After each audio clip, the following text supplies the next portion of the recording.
And starting streaming in 3, 2.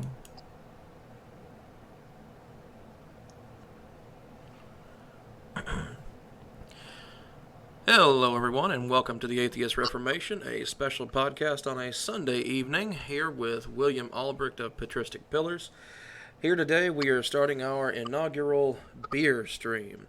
Hopefully, there will be many more like this. I'm hoping this becomes a regular thing. As I was saying in the description, this is all about talking about beer primarily, new ones that we found, things that we find interesting, and also along the way we will get into a few religious and philosophical topics, namely biblical contradictions. Are there any? What counts as one? How do we define what a contradiction is within the Bible? And we'll see where we go from there. Joining me today, as I already said, is Mr. William Albrecht. How are you doing, sir? I am doing well. I'm going to be doing even better in a few moments. All right. Well, you are the guest, so let's have you introduce your beer first, sir. Well, a lot of the times people like to open up their best for last. I prefer opening this up right away. See if I can get that in the camera. Okay. This is in Germany dubbed a Golden Bock. This beer cannot be found anywhere in America. Every time I go to Munich, I bring back a lot, and I mean a lot. And so I've got a lot, and I go quite often. So that will be the very first one that I pop open, and I'm gonna pour it into my mug, as you can see, from Anditz, Germany, a place that I go. There we go, place that I go very often. What do you have on hand? I know you got a lot of good stuff as well. I've got some good stuff. Now today, first thing I'm starting out with is something that I found called Sang Noir. It is a Northwest Sour Ale from Cascade Brewing. Let me see if it'll... Let me put it right in front of my face. There you go. There we go. And nifty little champagne cork, so that's one of the reasons why I grabbed it. Just because, you know, that is good old-fashioned caged cork always quality. Looks really cool. Yeah, and that's usually the sign of a quality brew. When you get something in that, you probably got something good. I guess we'll go for the ASMR for the pop. There you go. There we go.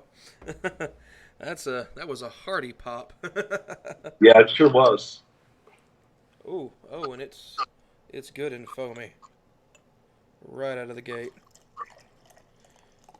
Don't have any particularly special mug or anything like that. Just a good old-fashioned pint glass with a handle. Well, in Germany, there is a saying that the best mug you can have is a mug that can hold beer.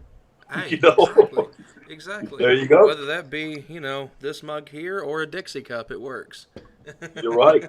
And I'll say a toast. A toast to your health. Yeah. There you go. And a toast to yours as well. Oh my. Oh, it's really good. Oh, that is really interesting. Yeah. Ale aged in bourbon and wine barrels with cherries. This definitely has. This is the first beer I've ever had that has a dry red finish. Oh wow. That's really. I gotta go for it. As I say in Germany. That does look up. As I say in Germany, Prost. Yes, absolutely, Prost. Yeah, and man, we really owe a debt to a lot of those Catholic monks from way back when. They brewed they opened the doorway for the brewing of a lot of very, very good beers as well. Beer brewing? Absolutely, yes. Absolutely. Oh, yeah. Germany is definitely beer country. Although I will give, for alcohol, I'll give that primarily to the ancient Egyptians. First kind of establishing mead 5,000 years ago. I mean, gosh. Right. Hey, but I guess, that just kind of goes... It was an interesting thing. I can't remember if it was either a Stanford psych or a Johns Hopkins psych study that said the more aware of reality a human mind became, the more likely it was to attempt to destroy itself. So I guess as soon as we started writing history, we had to have something to help cope with it.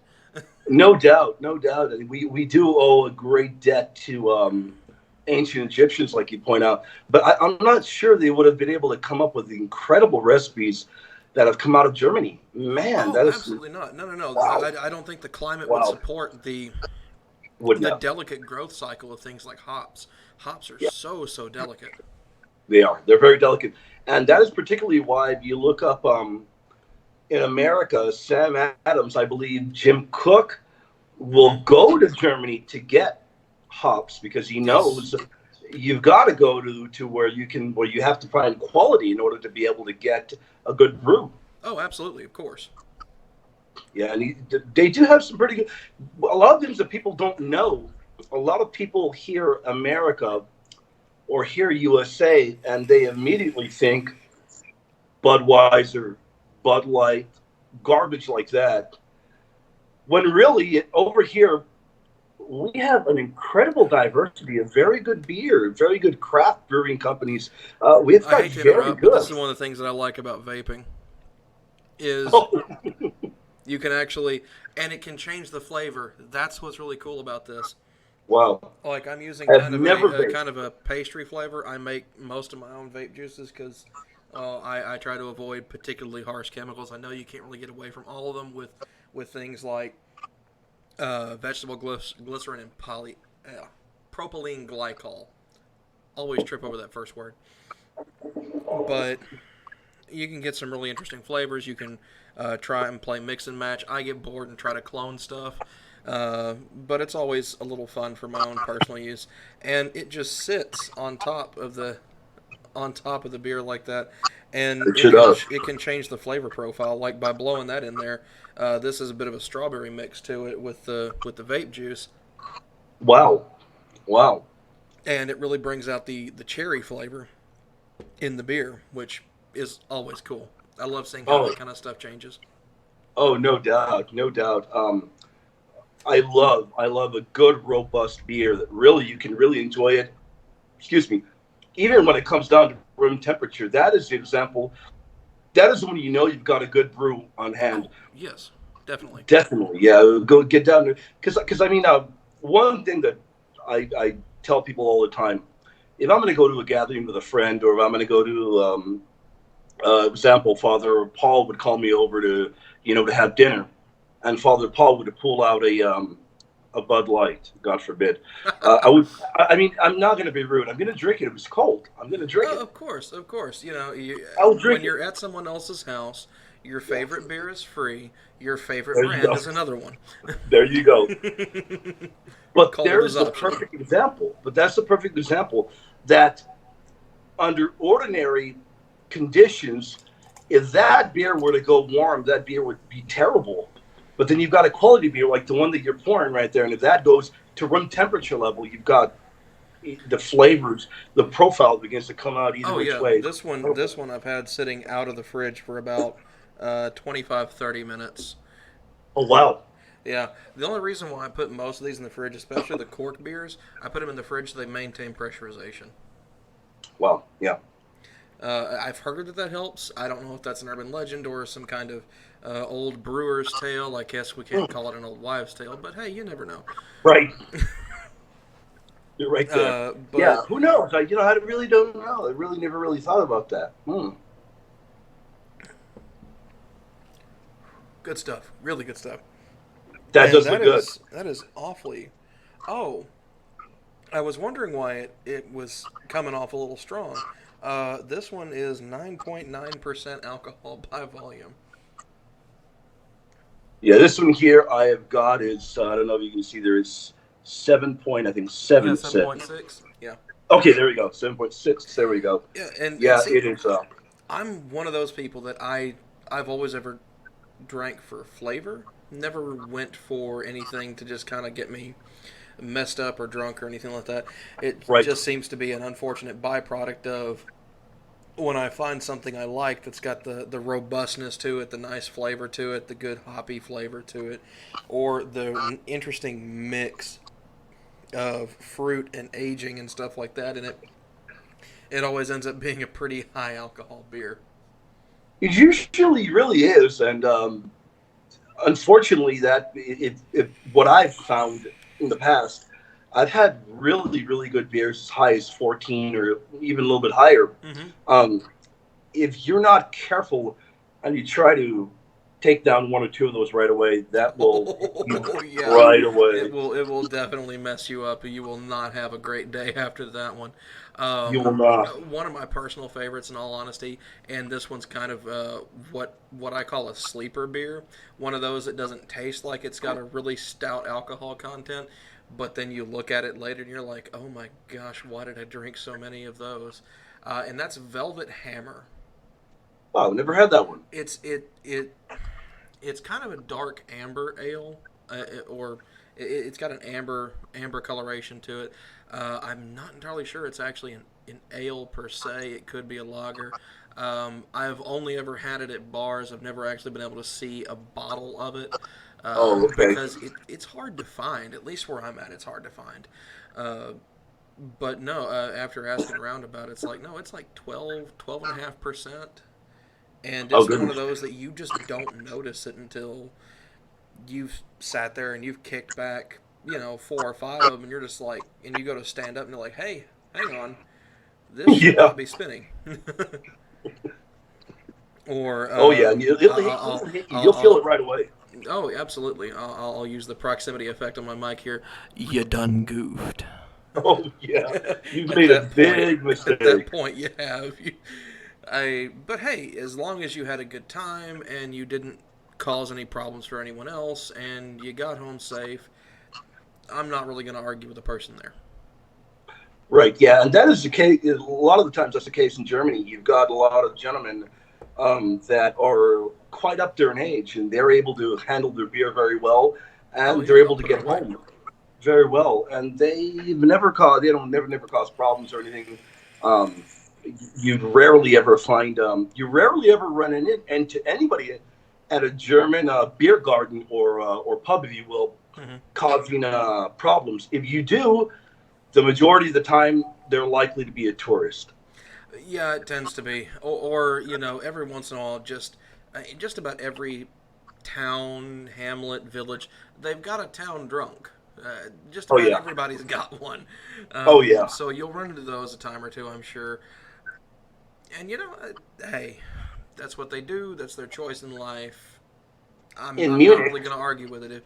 I'm a firm believer of do what makes you happy, as long as it only directly affects you and it doesn't ruin anyone else's life in the process.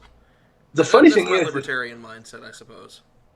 and the funny thing is in Munich, you're bringing up a good point. In Munich, I go to Munich quite often, and the real funny thing is, talking about a town drunk, I run into this one gentleman almost every time I go to Munich. I'll go to a beer garden here or a beer garden there, and I run into that guy almost all the time, almost every year. Um, and he's always very happy, always having a very good time. So I'm he's sure. never caused any It's problems. strange with it being Munich, though. I mean, because gosh, Munich's got a population of at least a couple 100,000, if not a couple of million. I know it's one of the larger ones. That is why I find it so shocking that I run into him very, very often. And you know what? I've never gotten his name. Huh. I've never gotten his name.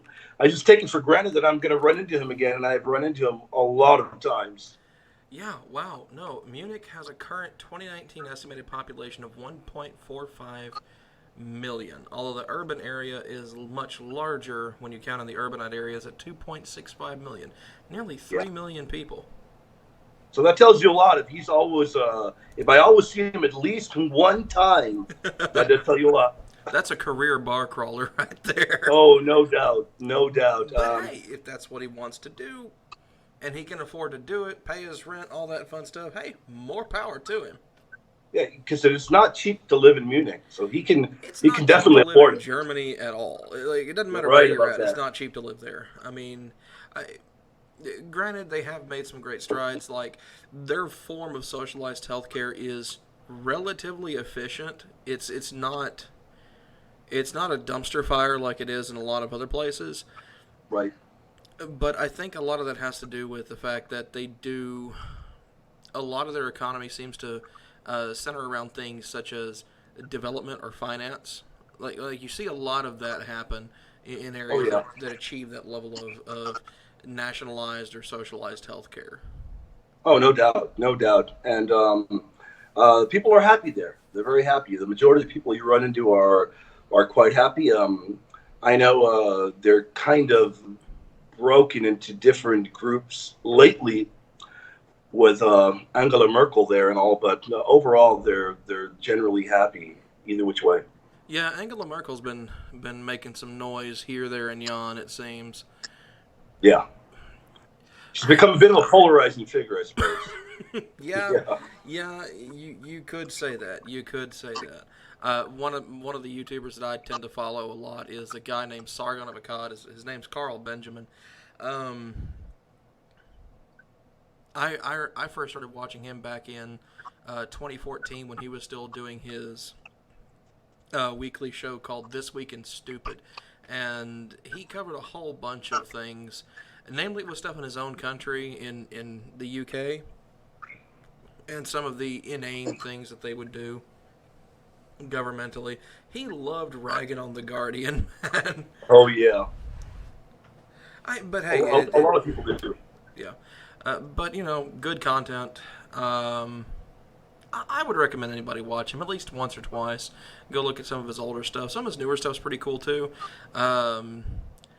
Oddly enough, well, I don't have to worry about monetization at this point yet, so I'm just going to go ahead and say it. He had a full hour-long interview with Alex Jones on InfoWars at the InfoWars Oh wow. in Austin. I didn't know that. Wow. Yeah. Okay. No, he's become relatively prominent, and pretty cool. So anyway, how far down your beer have you gotten?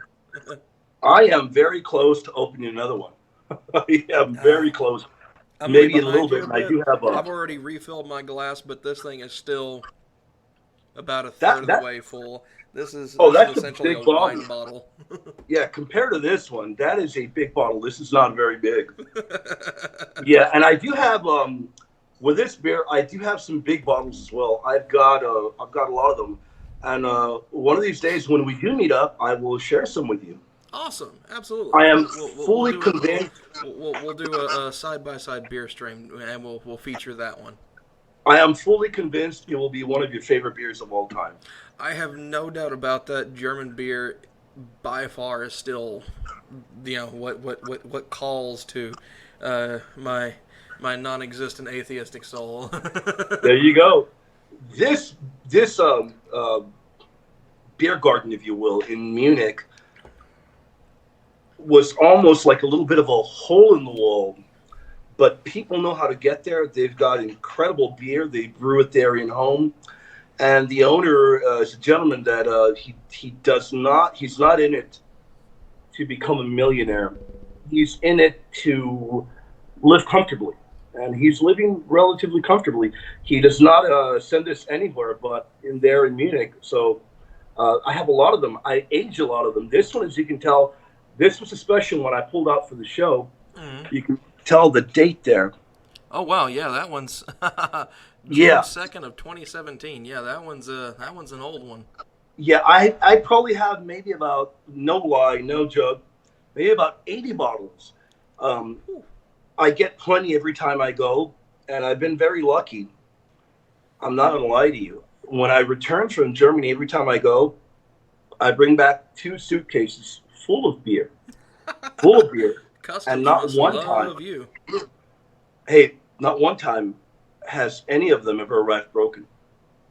Not even once. Wow. Good I hope I quality haven't bottle. first by saying. Good bottle, and I'm guessing you don't send those in as carry-on or as No, checked no. baggage. I mean, Yeah, there's no way. No, there's no way. Yeah, those and I do tell the gentlemen when they ask me, you bring back any alcohol? I do declare it, and you know what? They have no problem as long as you're not bringing back any weapons or issues. I mean, they've never really told me anything. They've got no issue about it. that's pretty cool. That's fine. Yeah. Yeah. All right, so I guess, hey, let's go ahead and get into the nitty gritty. Oh yeah, We promised the people to talk about some biblical contradictions and things like that. there we go. So let's go ahead and get right into it. But first, before we get too deep into the weeds on any one particular instance, let's go ahead and figure out, what do we mean by a contradiction? I think a contradiction would have to be something in the Bible that would be irreconcilable with another passage you'd run into, perhaps. Let me give you an example. Perhaps if you've got the Old Testament advocating slavery, if you will, and then if you have the New Testament talking against it, I think that would be a flat-out contradiction. Okay. Okay. I think something irreconcilable to where you really, really cannot make ends meet there.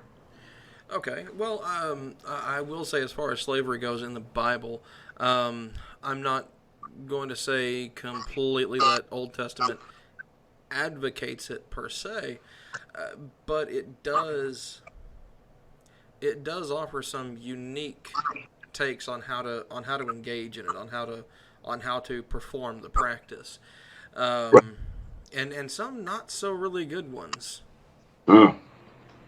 Yeah, yeah. I think you've got a good point there. I think if we look at the Bible, we look at Holy Writ as a whole. When we're talking about the topic of slavery, you have a broad picture. I think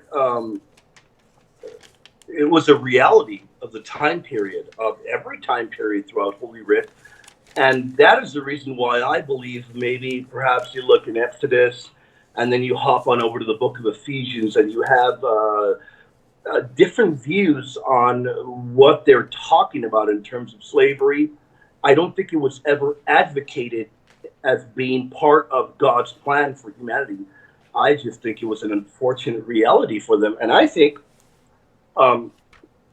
slavery was worse in the Old Testament times than we've ever perhaps seen it. It was pretty terrible. Yeah, I mean, right from the get-go, believe Noah is the one who institutes slavery. Somewhere in chapter 9, want to say it's around verse 25.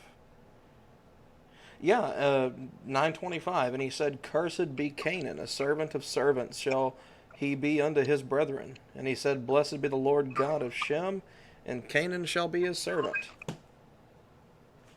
Right, yeah. And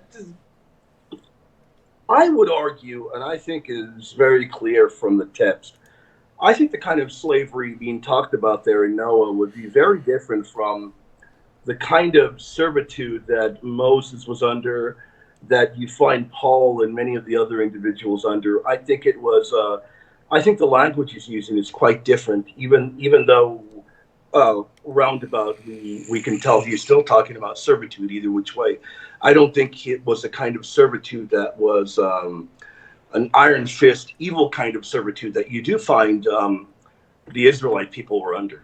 Well, I still think we can at least you and I agree that, for the purposes of discussion, that under no circumstance is the owning of another individual human No being doubt. as chattel a good thing. Yeah, no doubt. That is considered, the Bible does tell you as well that that is a disordering of human nature, human law. That is not correct. And that is probably that is precisely why Paul says to not be slaves of men. If you look at 1 Corinthians 7:23, he does make it very clear that it shouldn't have been part of God's kingdom. It should never have been part of God's kingdom. It is clearly a disordering. And so I guess one of the big questions would be, why was it allowed? I mean, because you look at the Ten Commandments and all the Levitican laws and this, that, and the other. At no point does God just come out and say, "Hey, let's just not own people. It's not necessary. We don't need to do it. It's not required to survive. Just don't do it." But nowhere is it ever expressly damned. Is it expressly demonized? I mean, it'll tell you, like the actual Ten Commandments that went into the actual Ark of the Covenant. We're gonna put in a verse that says you don't boil a baby goat in its own mother's milk, but nothing about, hey, don't own people. Well, That just strikes me as a little off kilter, little bit of a screw up in the hierarchy of priority, so to speak. and I can get where you come to the Bible with that kind of ideology. When you're looking at it, you really don't see it condemned. And I'm going to agree and I'm going to disagree, because I agree it is not condemned wholesale, but I do think God does make it clear that it was something not part of his law. And you can find that in the mere fact that um, the Israelite people, the people of God that were under that were being mistreated, that were under bondage, God does let you know over and over and over that he did not want that for his people. He didn't want his people to be trapped in that. I think the one area that maybe the Bible doesn't go into great depth in the Old Testament would be maybe opening up the door and talking about the fact that this shouldn't be, and this should not be a reality for anybody. Well, except for the thing, like at least in the Old Testament, and this is where I have to press on this, is that not only is it not expressly condemned, but it certainly speaks of differing forms of regulation. Right. So why not just outright condemn it? I mean, it does talk about it. It never endorses it. We take from Exodus 21. I mean, hell, the minimum price of freedom is a tooth. Right. Yeah, and that's unfortunate. And that's if your master beats the ever loving crap out of you. Right. Yeah, and that is one part where I will agree that if you look at the Bible, you can tell that it is condemned.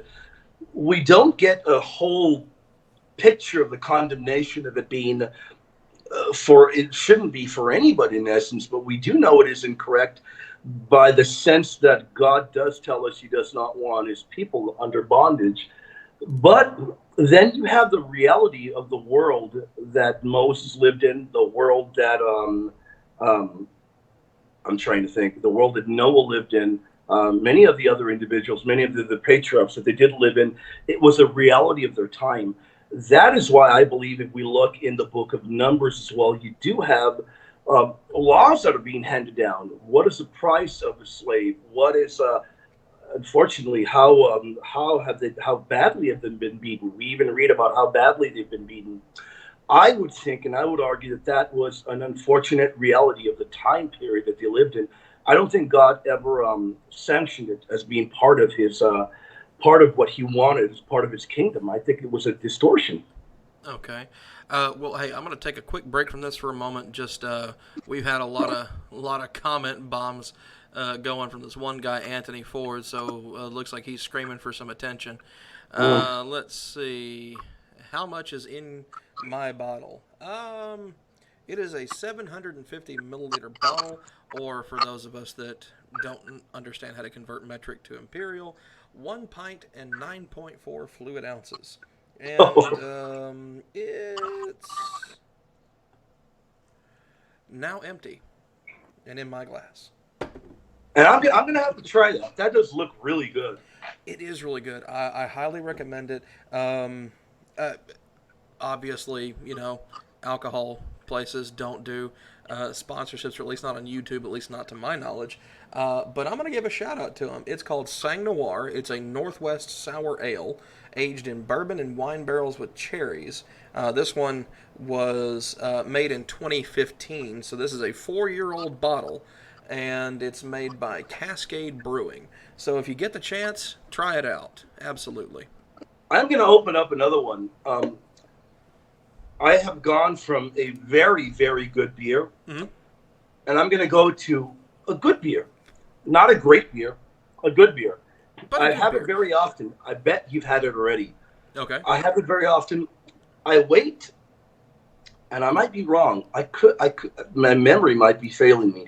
If I'm correct, this beer comes out every September. Oh, yes, the Shiner Oktoberfest. Yes, that is correct. Actually... It is a good beer. It is a good beer. I mean, a good beer. And why did I get it? I'm from Texas. It is a good beer. I like the brewery. They do have it is a good brewery. There are better Oktoberfests, much, much better. There but are. it is a The good Sam beer. Adams Oktoberfest one is really quite choice. I must say. No doubt, no doubt. And I do have that. When we do another show, I will pop that one up. All right, sounds good. And as far as anything that you were saying, Anthony Ford, I have no idea what the R9 and the BBs are. So forgive me. I honestly don't know. Yeah, I would definitely recommend. It is a laid back beer. You've had it. I'm sure you've had it before. I'm sure you've tried it. Oh yeah, it's one you just kind of sit back at the barbecue. You sit there and you just sip on it. No doubt. I do enjoy the taste. I do like the fact that Shiner will come out with it for a couple of months and then it is gone. But I do enjoy it. Yeah. When it's time for me to go get another one, I'll actually have to leave my desk behind for a moment so I can go get another bottle. I didn't want them cluttering up my desk because there's already not enough room as it is once I built it. All right, so anyway, back to what we were talking about, going back into slavery in the Bible and things like that. I mean, we see instances of it throughout the Old Testament, for sure. We do. Like from Genesis 9, where Noah institutes slavery, Genesis 17, Abraham owned slaves, Isaac and gave up Jacob and his brothers as slaves in Genesis 27. You know, Although I will add one thing, I do think slavery existed before Noah. I think that institution was for his particular region, and the reason I'm telling you that is I have read. I don't remember where it was in Josephus. Well, I'm not going to say that slavery was specifically endorsed or instituted by the Bible. I'm not saying that at all. Especially since we have, a lot of history outside of the Bible Correct. that goes beyond what No most doubt. scholars try to say the time of Noah was around. What is it? The window currently is like 2500 to 3100 BCE, something like that. I'm not even sure where they settle on now. I know that they've buried Yeah, a good a good non-biased, at times even very Christian, if you will, source would be the Biblical Archaeology Review. They are very good. They're very fair with the way they date it, and I would definitely recommend. I love reading anything. I'll read anything. And I'll read pretty much anything as well. I guess the only thing I will say is I can understand appreciating the flood of Noah, the Noachian deluge, as a lot of scholars call it, I suppose, is an interesting bit of imagery. It's an interesting tale overall. I mean, obviously, global worldwide flood didn't happen.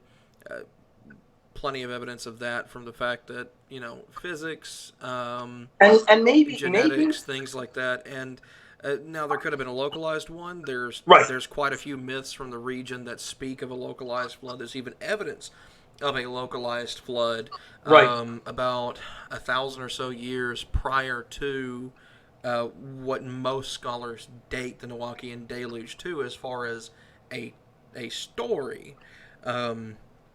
But, if you want to take the Bible at its word, and like I say, most people that I go against vehemently are those that are staunch biblical literalists that think that the text is true from start to finish, and the onus of proof is on anyone who's not them to prove it wrong, showing, two things: they don't understand the burden of proof, and they don't really understand how an actual debate works. No argument there. And I would argue that, I've talked to individuals that would argue for a worldwide deluge. I'm not sure the Bible's really talking about that. I think when you look at what Peter's talking about in 1 Peter, and maybe Peter didn't write it, maybe an individual wrote it for him, maybe I believe that he dictated it and it was written for him. Peter does seem to indicate, when he's comparing the ark, or he's comparing Noah's the incident to kind of like a foreshadowing of baptism. I don't think Peter was taking it as being a complete worldwide deluge. I'm not dogmatic on that. The church isn't dogmatic on that. I think that if we were to take the position of it being localized, I don't think we'd have any issue there. My problem would be with people that would look at the Bible in a literalist fashion without leaving the door open for any other kind of interpretation. The church fathers didn't do that, not even they did that. So I think that we would have a problem with these modern day fundamentalist individuals with that claim that every jot and tittle must be taken in a literal manner. I don't think the Bible was written in that kind of a format. Well, as they say, nothing actually happens inside of a vacuum, despite the best efforts of particular individuals to say that it did. You get some, and I'm going to bring these names up constantly, probably every stream or every other stream, just because these individuals are incredibly prolific as far as the online community, maybe not in actual everyday language or everyday discussion, but certainly online these individuals are prolific. One of those is Steven Anderson of the New IFB, and another, see, I saw the eye roll there. I saw the Yeah. eye roll. I knew that was coming. And the other one being, and I'm going to say this, Mr., not Dr., Mr. Kent Hovind. Yeah. I think we've talked about this before, but I'm going to say it again for the cheap seats. Kent Hovind is not a doctor. He got his supposed doctorate from a double-wide trailer called the Patriot Bible Institute, and his PhD dissertation, his thesis, begins with the words, "Hello, my name is Kent Hovind." Wow, I wasn't aware of that. I wasn't aware of Sorry. that. It's like I cannot say that often enough, I don't think, because the man is prolific. He has garnered quite a large following, and he talks a lot of crap. And unfortunately, I'm always one of the ones that says sunlight is the best disinfectant. So I absolutely want Mr. Hovind to say what he's going to say as loud as he wants to as many people as he possibly can. Is that Because the the guy more from people that hear him, the more people that Creation? see him will understand that he is a quack, and just Is that say, the guy from creation.org or no, okay, no? so I don't know about creation.org. You know what I'm talking about, though. I think you're talking about Answers in Genesis, There AIG, we go. Ken There we Ham, go. Who's that? the guy who debated Bill Nye. Yeah. No, that guy's another character. He's another character. I will say, the Ark Park utterly fascinates me. I actually would like to get out there and Tell see me it at about least that. You're one right. time before it goes under, goes out of business, and gets torn down. I would like to see it one time to see what a brilliant waste of state taxpayer money that was I would go. through the government kickbacks that he received, as far as tax cuts and things of that nature, to build that monstrous eyesore. Wow.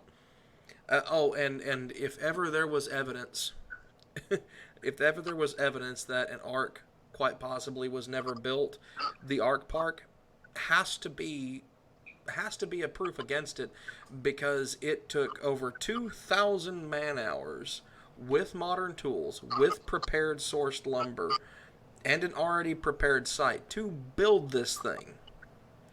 With modern tools, modern technology, they used AutoCAD, they used all sorts of stuff to build this thing. And it took over 2,000 man hours with a crews of 100 or 200 people, and it took over 2 years. And the Bible says, or at least Genesis says, that about 6 to 8 people built it in 6 months with Right. hand tools. I'm sorry. I don't buy that. I've got to look at that dating. I have not. Where is that passage you're talking about?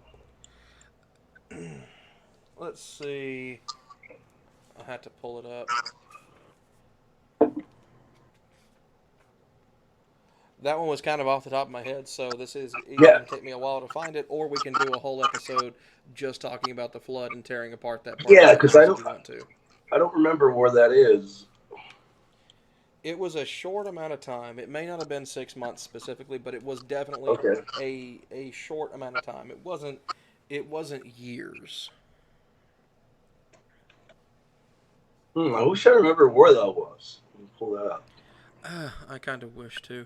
Oh, wait. Okay, so let's see. Anthony Ford. Okay, great flag behind you. Hey, thanks. I appreciate it. A lot of my friends and family are currently or were at one point law enforcement, so that's pretty cool. Anthony Ford, you know what? Yes, we can do a Q&A. It's near the end of the show. Would love to do it. If you got questions, throw them in the chat, and I will do everything I can to make sure that we are looking at those and take those into account. Uh, let's see. Talking about should debate him. Who are you saying I should debate? If you're saying I should debate Kent Hovind, you know what? Anytime, anywhere, I'll do it. If you're talking about Ken Ham, sure, why not? I'm pretty sure, with the level of fame that man has attained, that he probably wouldn't give me the time of day. But you know what? Hey, I'd sit and talk with him. I don't have a problem with that. My entire premise behind this channel is exactly what that tagline says at the bottom, which is searching for truth. That's what I want to find. I want to figure out. I'm going to use the Dillahunty line. I want to believe as many true things and dismiss as many false things as I possibly can. To attain as close to as close to the most accurate interpretation or understanding of reality as I possibly can. Does that mean I'm going to go become a quantum physicist? Probably not. I've taught myself a little bit of it here and there, enough to understand some of the basic concepts and refute one or two people when it seems that what they're saying doesn't quite jive. But as far as going deep and getting a PhD in it, absolutely not. I am a law student. I'm trying to learn to become a patent attorney. There you go. You know what? I don't think that the Bible tells us how long it took him to build the ark. That is awfully strange. It'll tell us it rained for 40 days and 40 nights, but it won't tell us how long it took him to build the boat. Yeah, it doesn't. Because I've never. I remember trying to look for that before. I've never found that before. The only thing that I can pull up, which would be, I would imagine would be a bit of hyperbole. There would be kind of being led to believe it took him over 100 years, which I would imagine that it has took to a be a very long time. mistranslation or at least a misunderstanding of the numerical system, as far as that goes. Right. Well, I don't know. I don't even know if it would be a misunderstanding. I think a lot of the times they use language like that to emphasize how long they believed it took. A lot of the times we've got really, really high numbers being used to just emphasize really a very, very long period of time, kind of like the 1,000 days or 1,000 years is like a day to the Lord. Kind of like language like that, really just emphasizing something in a very powerful fashion. I don't find it. Yeah, I don't think it is there in the Bible. I'm not seeing one in particular, but I did see a particular thing that was of interest to me. Noah being told to make an 18-inch square window, a single 18-inch square window for ventilation. Where was that? What passage is that? That was you'd have to ask that right after I close the book. Oh goodness! It's okay. I got this. Just a moment. Genesis 6:16. A window shalt thou make to the ark, and in a cubit shalt thou finish it above, and the door of the ark shalt thou set in the side thereof, with lower, second, and third stories shalt thou make it. Is that a King James that you got there? Yes, actually, in particular, it is. I guess I'll shout it out here. My Skeptic's Annotated Version of the Bible. Oh, cool! I gotta get me one of those. It's actually really cool. It's published by SAB Books. I've had this one for years. I honestly can't remember how much it cost me. Otherwise, I'd tell you. But it's an interesting read. There are a couple of things in it that I may not expressly agree with, per se, but it is still just a King James Bible with different categories separated out from it, such as one they call absurdity, another injustice, cruelty and violence, intolerance. Good stuff. They do actually single out particular good things about the Bible. Contradictions, they say that appears 462 times. I haven't yet to go through every single one of them. A long time. Just a lot. Conflicts with science and history, biblical family values, interpretation, misogyny and insults to women, sex, a good old spicy X-rated section according to them, There are a few like that. false prophecy and misquotes, language, and homosexuality, of which there appear to be 25 instances, or at least 25 mentions of that particular bedroom proclivity. Yeah, the Old Testament is not a book for children. No. I believe at least some parts of it belong in the erotica section of Barnes & Noble, right next to the Bill Clinton autobiography. Yeah, there's some very strong language in a lot of the passages there. Some very, very strong language. I would caution parents to be aware of what you're reading before you read it to your child at bedtime. I'm sorry. I agree with you on that one, but at the same time, that really came across like the stranger danger advertisements of the 80s from the news. It's 10:30 p.m. Do you know where your children are? Sorry, I couldn't resist that one. But anyway, you know what? Back to slavery and whatnot. If you kill someone else's slave, you pay 30 silver shekels. That was one thing that always kind of struck me. Not the whole paying for property damage, as it's pretty clearly described there, but more. I guess one of the starkest things for me is that when you look at the Bible, and it's supposed to be this divinely inspired manuscript, this divinely inspired text, everything is in the regional language, the regional currencies of sheep and shekels. There doesn't seem to be really much crosstalk between that and other civilizations. Like, there's no mention of, say, the Chinese, whose civilization had been going for some 2,000 or 3,000 years prior to that, or the Japanese, or anything like that. So it's kind of odd for this text that is, and I'm going to use the term God breathed, because that seems to be the most common one that I hear as a description of the text. Right. It doesn't mention anyone like that. Yeah, and you're referring to 2 Timothy 3, where it uses the Greek word theopneustos, which means God breathed. I agree with you with your point there. Why would we not have mention made of other individuals? I think the one thing that we need to realize of the Bible is that even though as a theist, as a believer, we would argue that we believe the Bible to be the ultimate product of God. God breathed, everything inspired by God. One thing that we don't talk about a lot or hear talked about a lot is the human element. So if we look at what the early church has talked about, if you look at what those who knew Christ, walked the earth, talked in dialogue with him, talked about, they bring up a very, very good point in that even if we do believe the Bible is inerrant, the original at least, inerrant, God-breathed, we do believe that there is a human element there, either which way. So if you've got an individual like Job writing, Job is going to talk particularly to things that have to do with his region. Now, then when we talk about, maybe if we delve into the issue of, well, why aren't other people like pagans or something referenced? They are. If you look at Paul in the book of Acts, Paul does something very, to me, I don't know if I would argue out of character, but he gives them a little bit of praise. If you look at the Greek word, he tells them, guys, you guys are very religious. And he's not attacking them or calling them names or telling them you're damned to hell. He's telling them that they're very religious, but then he tells them, the God you've been worshiping, you need to turn your mind and your heart towards Christ now.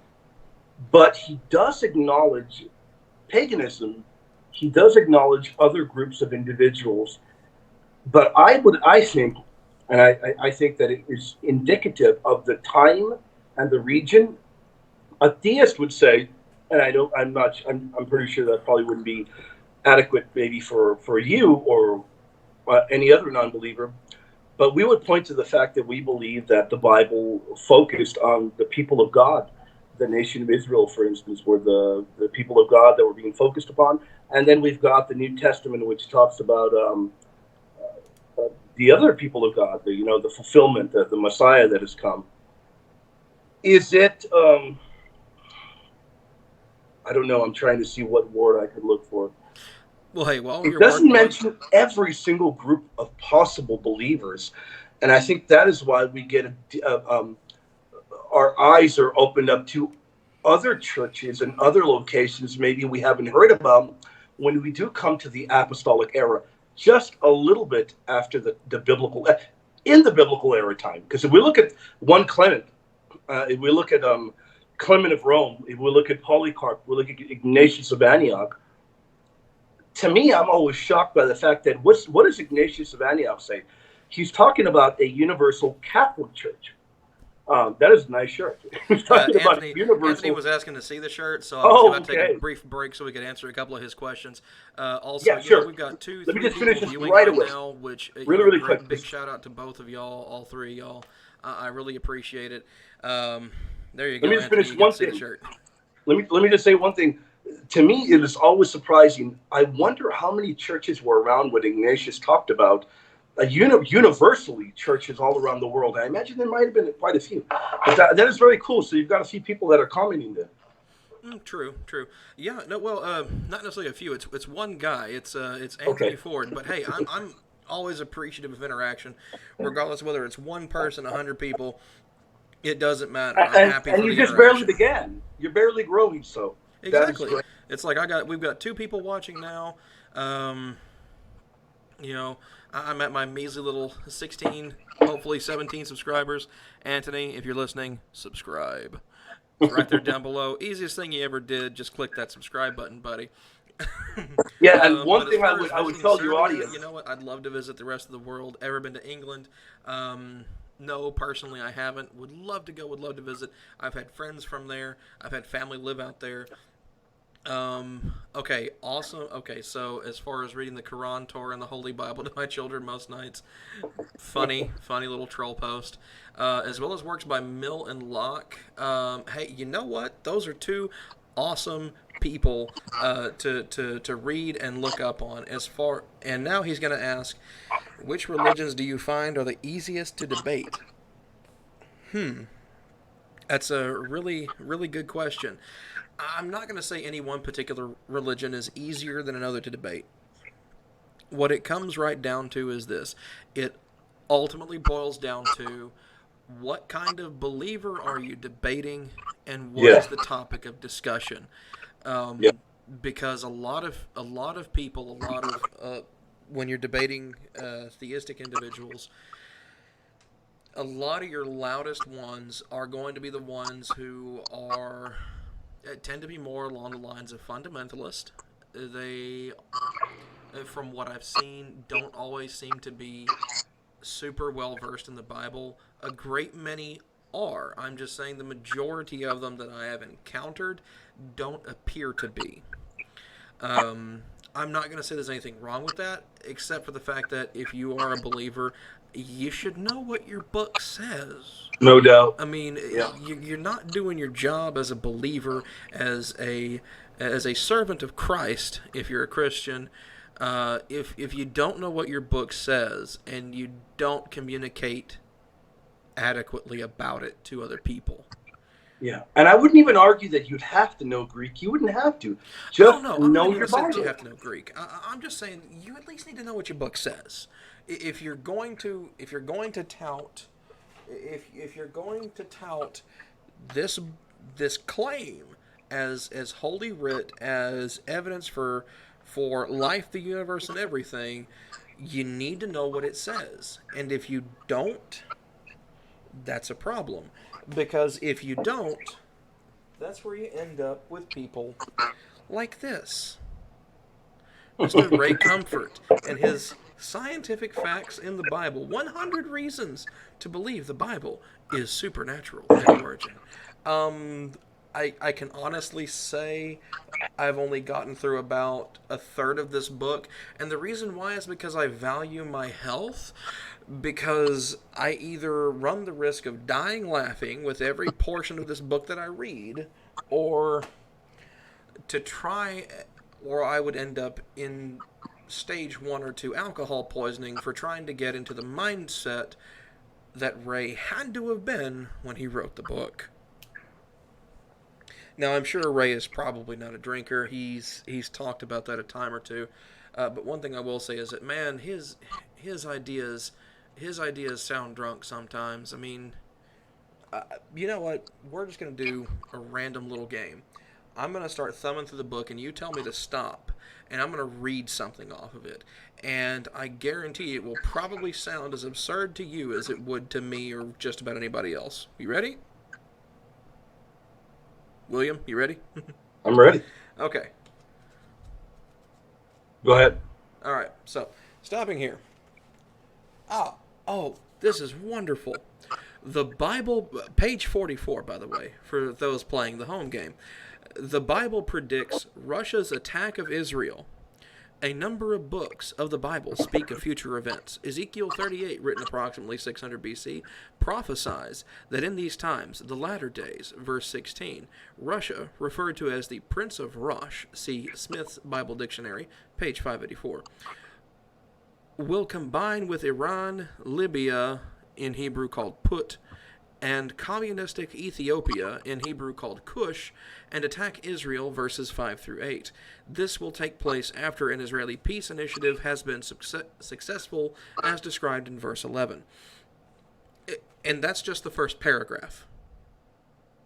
Yeah, I think that would be akin to for me, my issue with that would be that's some kind Da of Vinci like Code crap right there that just yeah, I mean, is going a for bit me, too far with just about anything.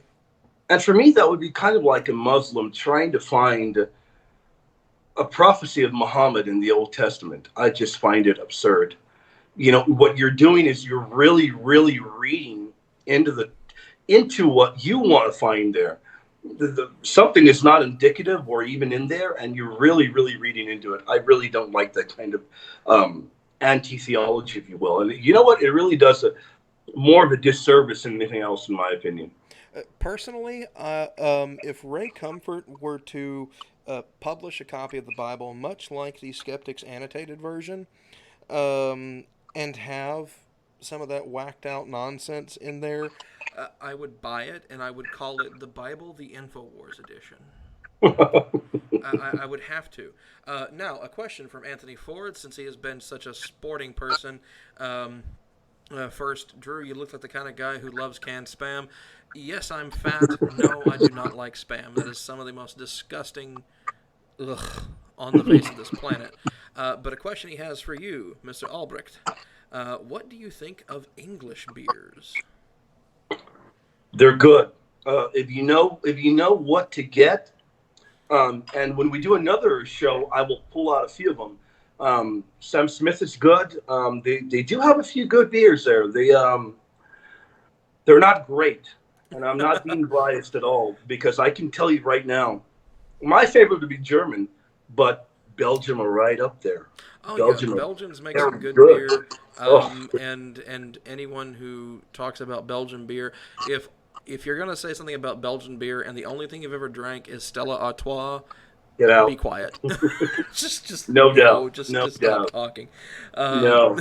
Now I will agree that Stella does have its place in the beer hierarchy. Granted, it is near the bottom, but it's there. It is needlessly expensive. Like, it's one of the most expensive beers that you can get in the U.S., at least from what I've seen, and it doesn't live up to the hype.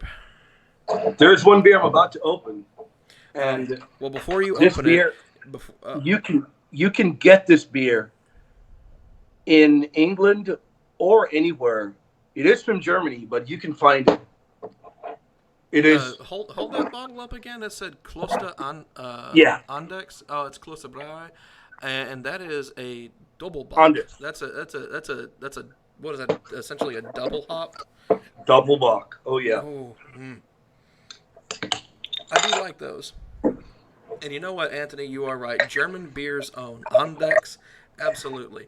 And in fact, speaking of Belgian beers, I think I have one in the kitchen. I'm going to take a quick break. You go ahead and pour yours. Talk to the good people for a moment. I shall be right back. And I will talk a little bit about Anders. You can find this beer here relatively, I'd argue, anywhere. It is a Doppelbock Dunkel. Not very, very hard to find. You can find it if you go to any good market. You can find this beer anywhere. It is an incredible beer. I began the night off with that beer there, and then I hopped on over to that beer. And I wish I could read the chat comments, but I don't have anything open right now. I've only got my thing connected. So I began with this beer and that beer, and then I hopped on over to this. I think it is a very, very good beer, and I'm sure Thomas, now that he knows he can find it anywhere, he will probably try it, and I am very convinced he's going to love the Andex Doppelbock. I'm going to recommend that Thomas or anybody watching, whenever you do grab this beer here, um, try to wait for cold weather. Oh, you're All going to right, love well, it. everybody, I am back. Hopefully, William kept you entertained. And speaking of Belgian beers, I just so happen to have one. This one in particular is Lindemans Kriek. This is a cherry lambic beer. I have no idea what lambic means. We'll look it up here in a minute. It is a product of Belgium, noted for its bold, sweet cherry flavor and character, wild yeast fermentation, and, according to them, exceptional complexity. And this one might be a doozy. There doesn't appear to be an alcohol content mentioned on this one. But it's Belgian. How much trouble could I actually be in? This one is 7.1, I believe. Yeah. 7.1? Okay. Oh, that's a good stocky beer, you know? One of those ones that you sit and you drink and you just enjoy. The only thing I will say is that this has a relatively annoying foil sleeve attached to it. Mm. But a very large bottle. Oh, okay. If hopefully y'all can see that, that is not just a bottle cap, but a bottle cap with a cork contained within it. That is something I have not seen before. I find that really intriguing. That does look good. That'll keep the carbonation in there really, really well. Oh my. No, the bottle cap and the cork are separate. I have to go get a corkscrew. I'll be right back. No way. Wow. Okay, guys, while Thomas steps away for a little bit, I will go back to talking about my favorite beer style. You guys probably noticing, why are you drinking pure German beers? I'm biased, but I drink anything. I'll drink anything. I like to drink Doppelbocks. As you know, I open the night off with this. This is a Blonderbock. A Blonderbock is the equivalent of a blonde Doppelbock, and it is incredible. And Anthony, you who live in England, take a trip to Munich. I will tell you where you can find this brewery. You will not regret it.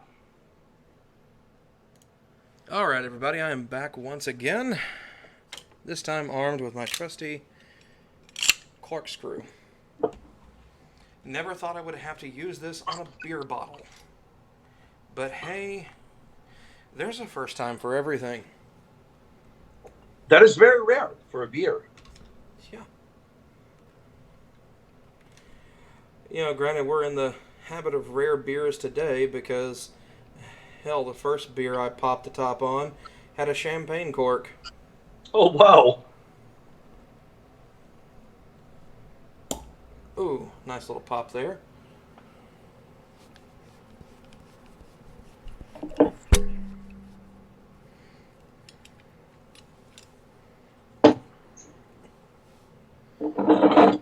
that smells awesome.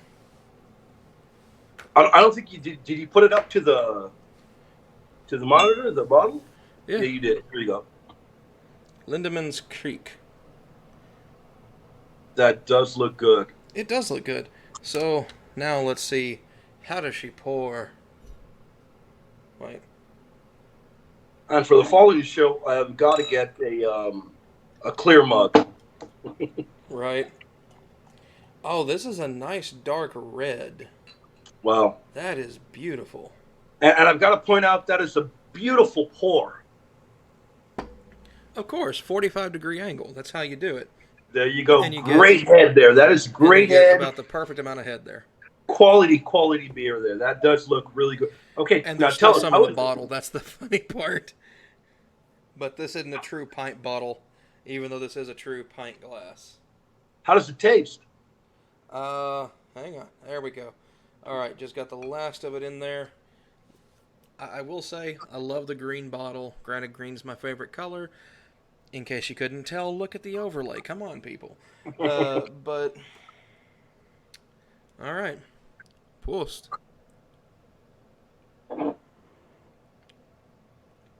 Oh, man, that tastes like carbonated cherry Kool-Aid. That's going to be something to get you in trouble. Oh, yeah. Oh, man.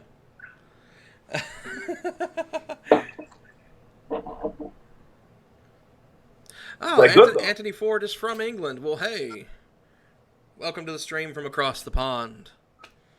I'm sorry that your system of governance is slowly starting to fail you, sir. Oh, he's aware of that. He agrees as well. Let's see. Planning on going to Germany maybe third week of September. That's cool. Hey. Hope you have a great trip, man. Munich. You got to go to Munich. Absolutely Munich. Munich, absolutely. Forget Berlin. Go to Munich. And if you can, go to Potsdam. Potsdam. Potsdam.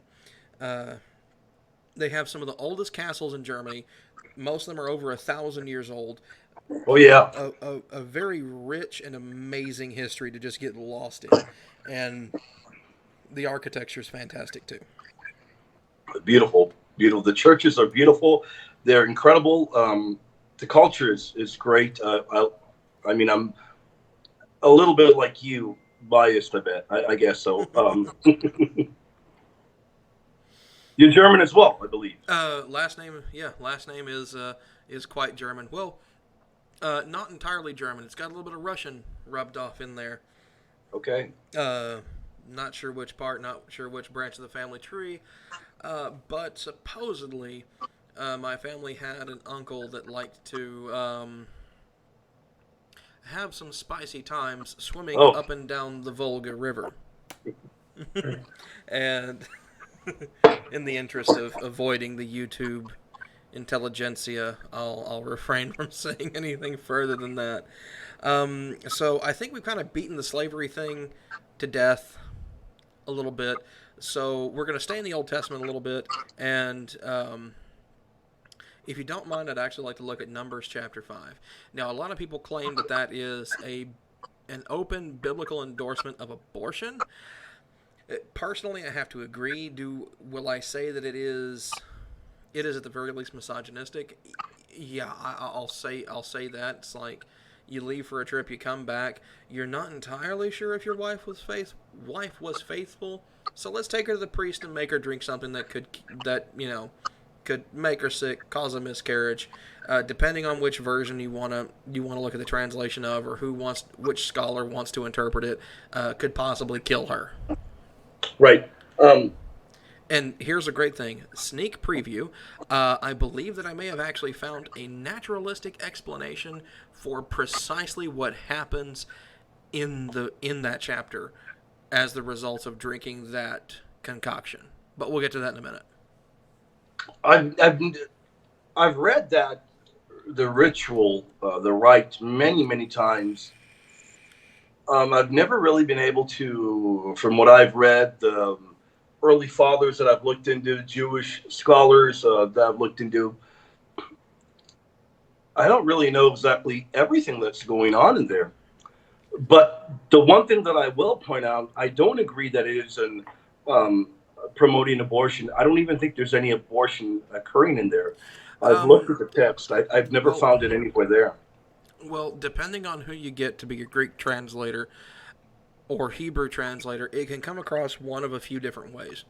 Um, I'm Yeah, not I've gonna say read some that do say it's miscarriage. at I would say at the very worst I would call it a biblical morning after pill. Um, and that is in the description of this.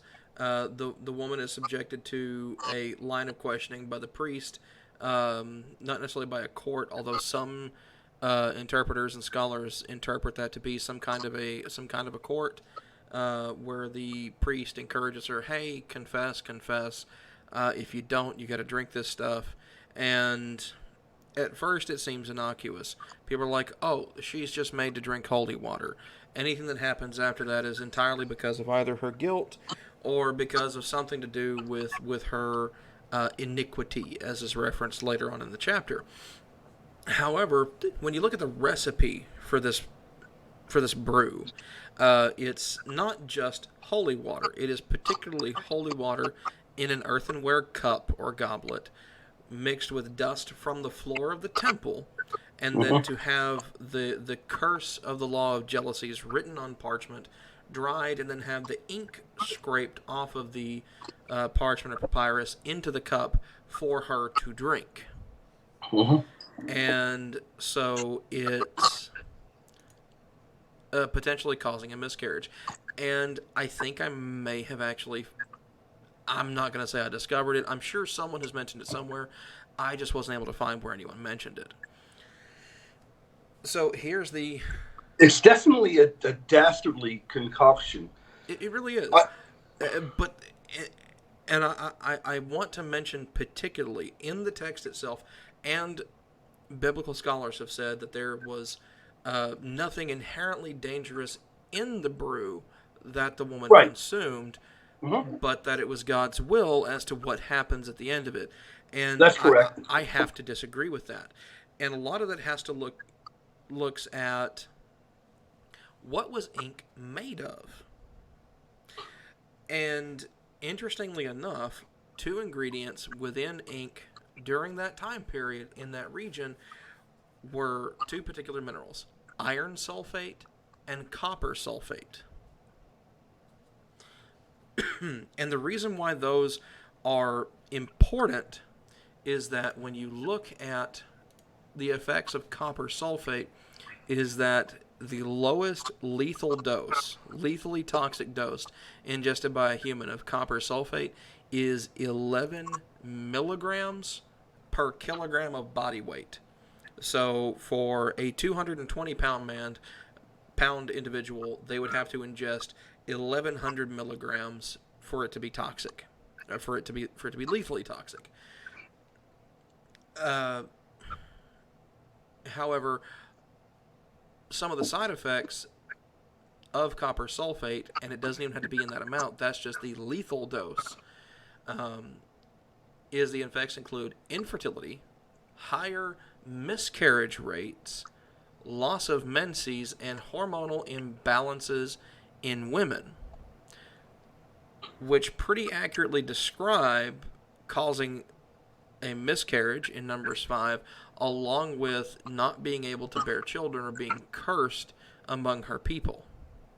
Well, I think the first thing that I would like to point out is there's nothing that indicates that any miscarriage ever occurs. The word isn't in there in the Hebrew or the Greek. Well, when they talk about the cause her belly to swell and thigh to rot, it depends on which person you're talking to or which translator you're talking to as to what in Right. particular thigh to rot actually means. Yeah. As Some far will as say thigh, it will. thigh, Some say it will. I have no clue what thigh means, but the belly, that terminology is never used for a miscarriage. Right Um, now, the belly itself is never used for a miscarriage, I have no idea what but it thigh means. to rot is. Well, I'm not going to say particularly to miscarry, Well, not in the Bible. but to cause menstruation. Well, the word used here is not found anywhere else for miscarriage. Most people go for looking at the Hebrew text, not the Greek. I will Yeah, I'm freely looking at admit both. that one that's the most common one. And again, I'm not saying it's actually it's a deliberate abortion. If anything, Yeah, I because I'm find it looking as, at as an both. interesting kind of happenstance. I will add one Because, thing. go ahead. The one thing I would add would be that the Septuagint, the Greek, is older than the Masoretic text here. But I don't find it either in the Hebrew, the miscarriage. I I think it was don't the agree term with that Yarick. there. Um,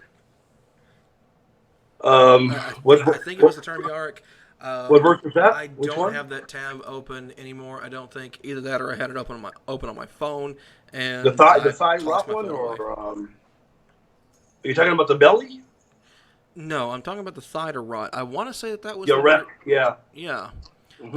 that Yarick is used in several different ways. Um, Well, I'm looking at it, and it's I used in the pulled New up. Testament as described as like, why would you hang a sword from your ghibli bit, so to speak? Well, it would probably You be a would hang it different from your form side. because that particular. Remember, in the New Testament, there that word wouldn't even exist Mm, because the New okay. Testament was written in Greek. So I'm looking at it. I've read 10 passages already. 10 other ones, none of them reference miscarriage. I've read that argument being made, but going back to the claim of whether or not it was divine condemnation coming down or not, uh, which that would be the position I would take as well. People would probably argue against it. I've read the Numbers passage a lot.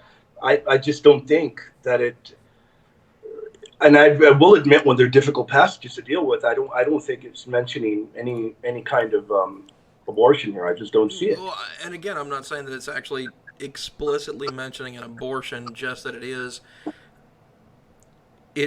the administration of. Where is the ink? You're telling me the ink is put in there. Where's I couldn't find that one Okay, it's, let's see. because I'm not sure. In particular, kosher ink for the Torah scroll itself is What? made from gall nuts, gum But what? arabic, But what? soap. Okay, okay. I thought you were. Yeah, I thought you were saying that. Excuse me. That Numbers 5 says that she was made to Oh, no, no, ingest. no, no, no, no. My bad. As to My say that bad. it has the ink in it. Gotcha. Okay, okay, okay, okay. Yes, it does say it has the ink in it. Somewhere in here. Gosh, I've got so many tabs open. I don't have the exact. Hmm.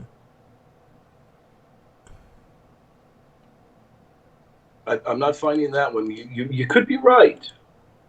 I mean, I don't think it changes the position either which way. I'm just Right, curious. it's a large portion of Numbers 5 that encompasses this. A good portion of that chapter is entirely encompassed with just that. Let me see. I've got like three different versions of the Bible sitting next to me here, so Right. I'm just kind of grabbing willy nilly and seeing what I find. Okay, protecting marital faithfulness. It starts at verse 11 and Okay. goes at least through through the end of the chapter, at least as how it's described in, admittedly, probably not the best translation, the New Living Translation. This is a Christian Basics Bible. This was just given to me. Mm-hmm. It's weird. I get a lot of Bibles just given to me. Take It's them. kind of strange. Oh no, I'll take them. Yeah, it's Absolutely, free. I'll take them.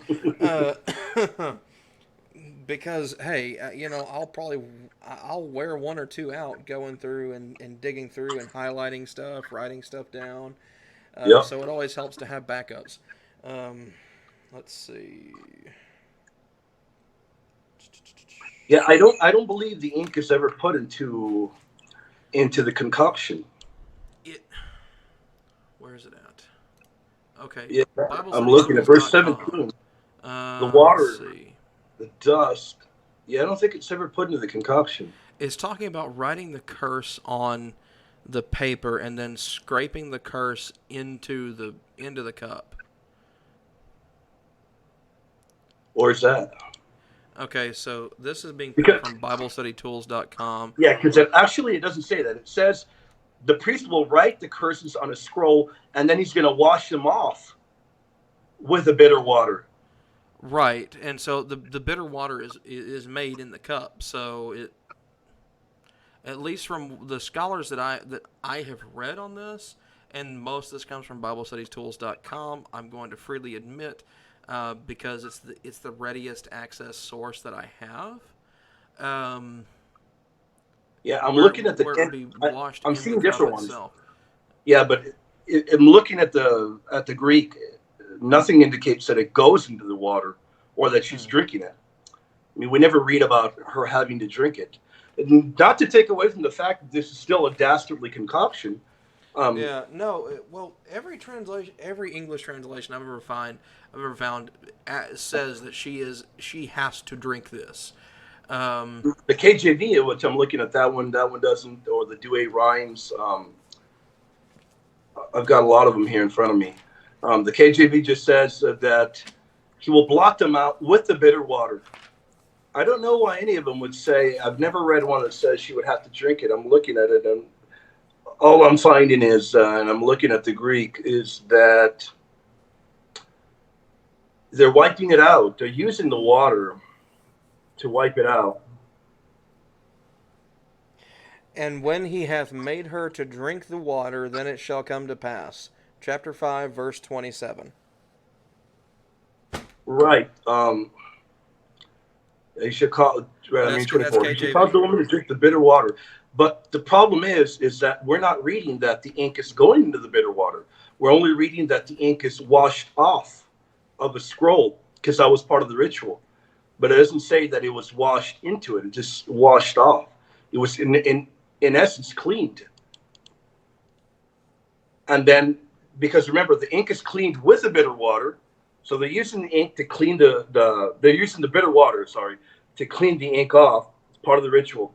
And then she is made to drink the bitter water, but we're never told that the ink goes into the bitter water or it's mixed in with it. And The Again, that's where context clues comes in, or at least that's the indication when you look at verse 23. And the priest shall write these curses in a book, and he shall blot them out with the bitter water, and he shall cause the woman to drink the bitter water that causeth the curse. And so it is implicit in the text that the ink, or at least the ink appears to go in it. but it doesn't say it though. Book is the It could be word read book into at it, that but point. I have a bit of a contention with that. Doesn't seem like an accurate translation on that well, particular word.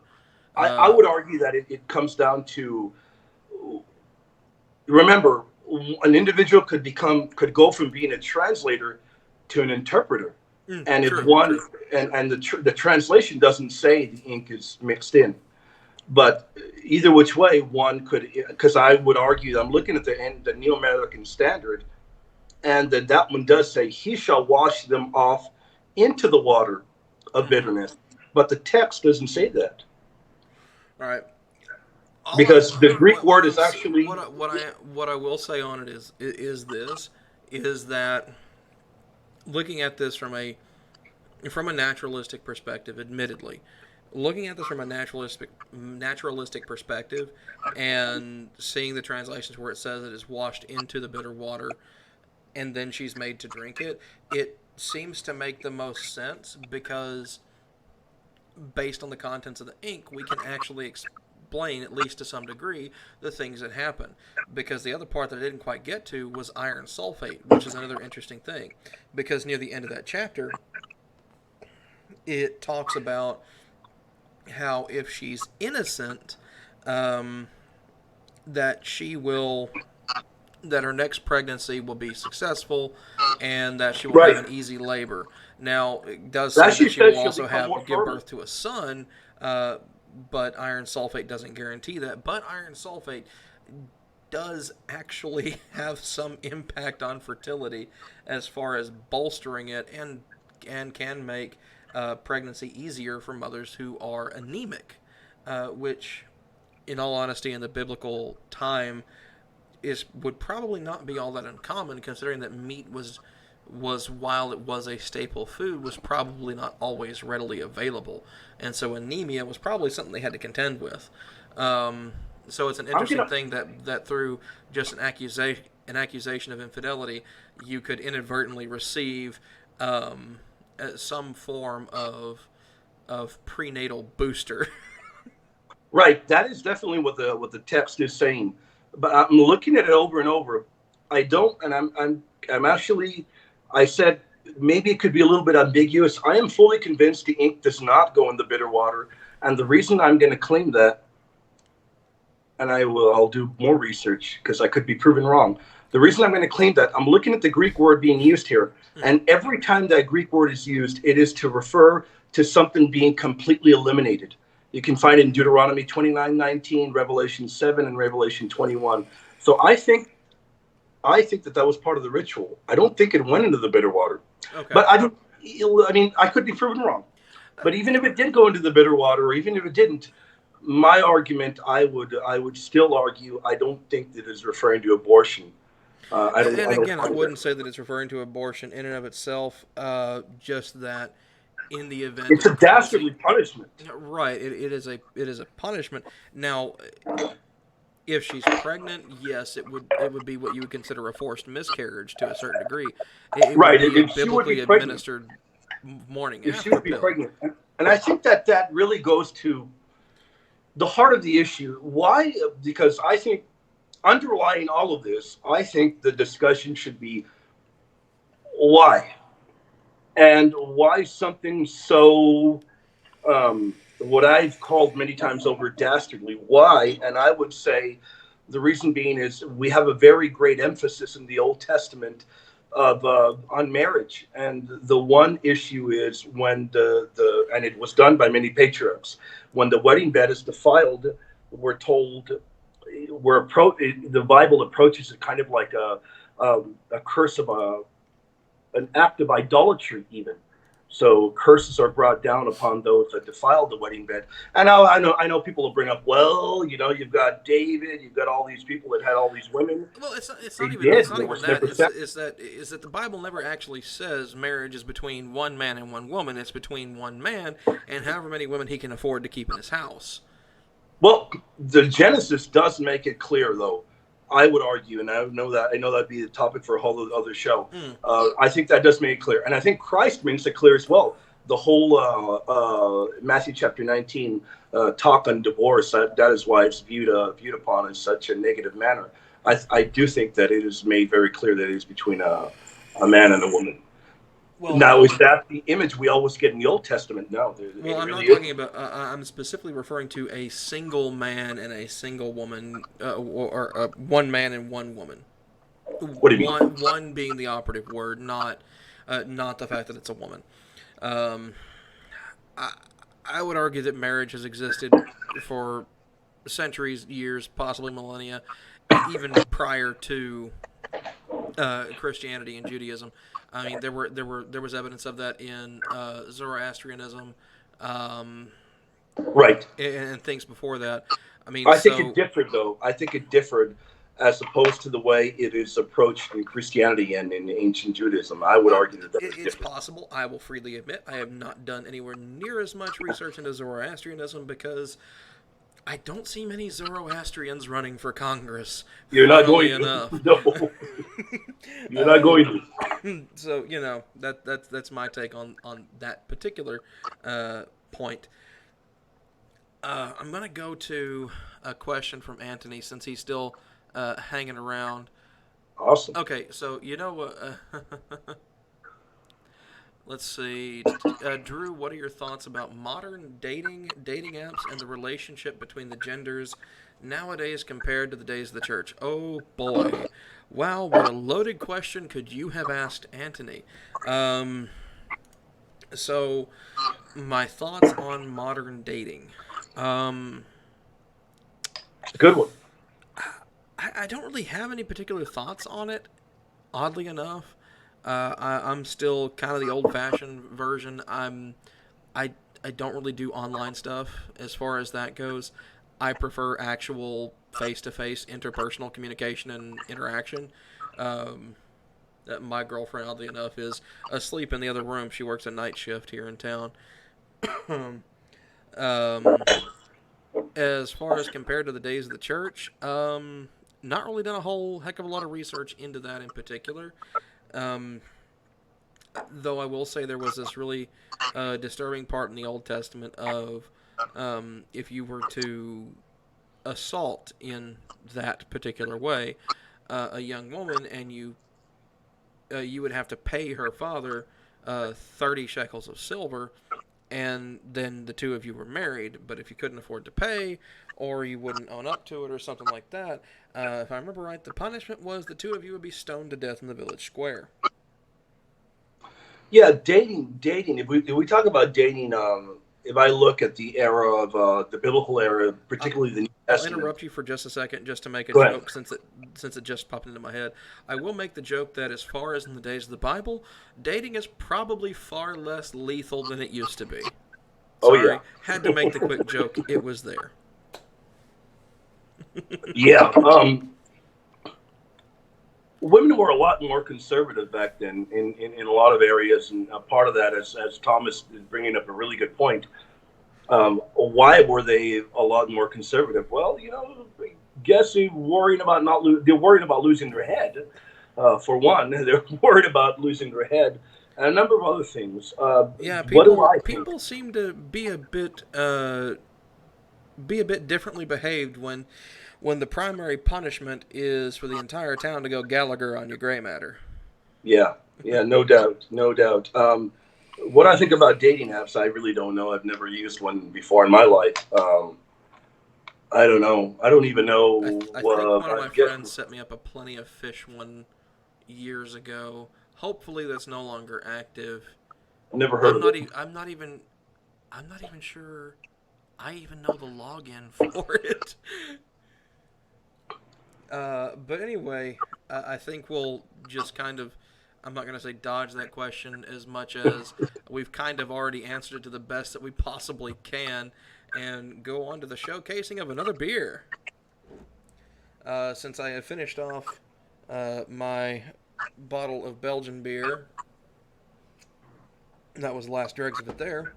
Going on to the one I've honestly been waiting for this entire evening, not gonna lie, is the Schwarz Lagerbier, a Oh, black lager beer, and from the Bavarian region of Germany. Let's see. It wow. says it says since 1308, so over 700 years.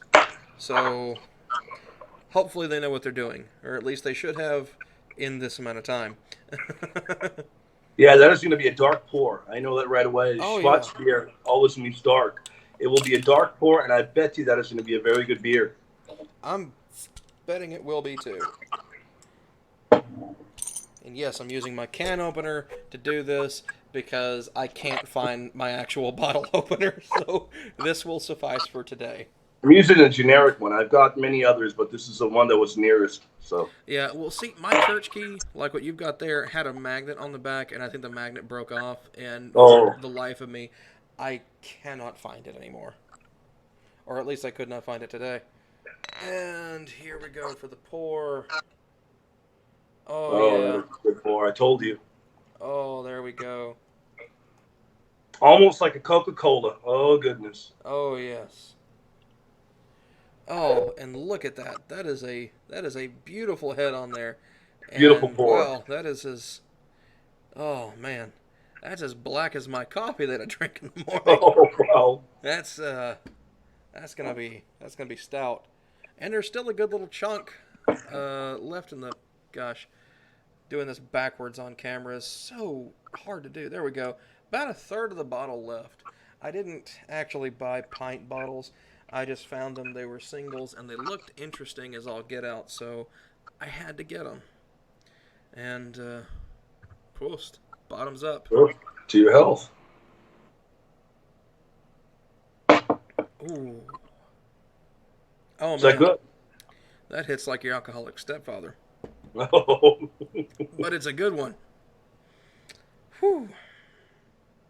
I probably should have drank that one first, because I think the hard cherry from the lambic beer that I had that I just finished, along with that dry red finish from the Sang Noir. I really think that may have kind of muddied my palate for this one, and that kind of bums me out. But by the end of this one and by the end of the rest of this bottle, I'm pretty sure I'll get a good appreciation for what its flavor profile is. No doubt. There's no doubt about that. It's almost got a spicy note to it, almost peppery. It's really interesting. So I mean, I definitely advise trying this one out. It's the Schwarz Lager beer by ABK Breweries out of the Bavarian region of Germany. Let me see if I can find the actual city in case anyone looks in particular for the city.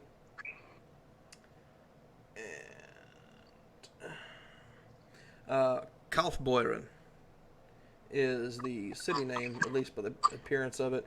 And let me see if I can dust off enough of my German language education to appropriately pronounce the unabbreviated form of this company. Aktienbrauerei Kaufbeuren. Hopefully that was good. Any Germans who are watching or watching in the future, please let me know how my pronunciation was. My apologies if I butchered it. That was good, though. That was good. Admittedly, most of my German education comes from high school, and my teacher, Frau Knight, was Northern German, so most of my pronunciations will probably have that Northern rub to it. As opposed to other regions. I'm not really well versed in how the pronunciations go in other regions. So if anyone wants to educate me on that, please feel free to. German is a language that I absolutely love and adore. In all honesty, my favorite word on this planet is a German word, and it has no real English equivalent. And that word is Backpfeifengesicht.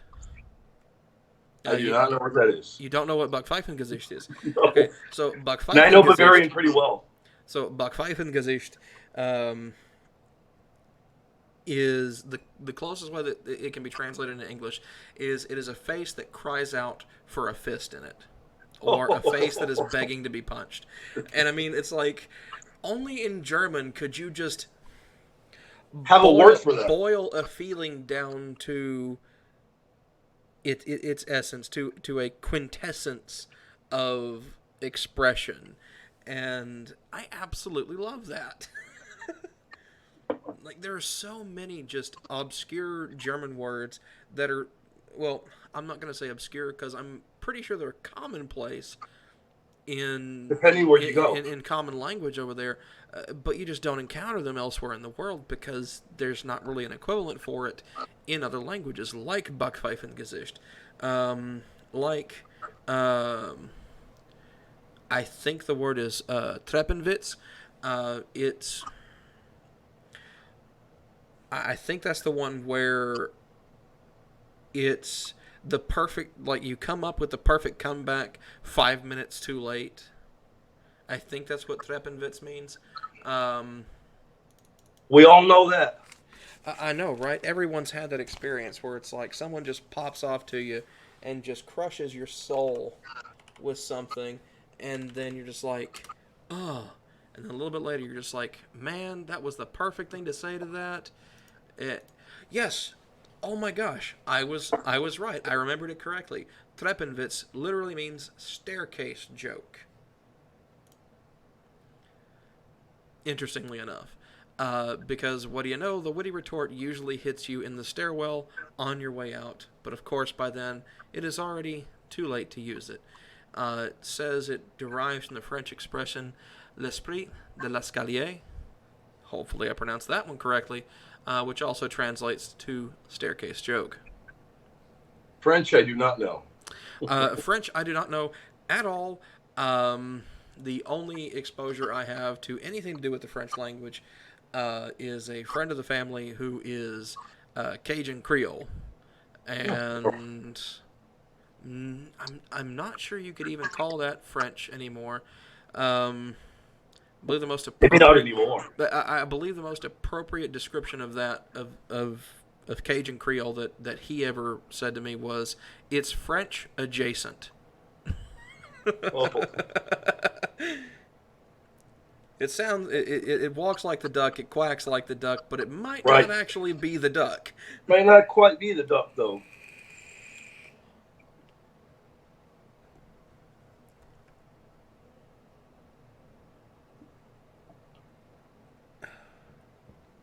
Oh yeah, definitely that beer is coming through a lot better now that I've kind of cleansed the palate with it.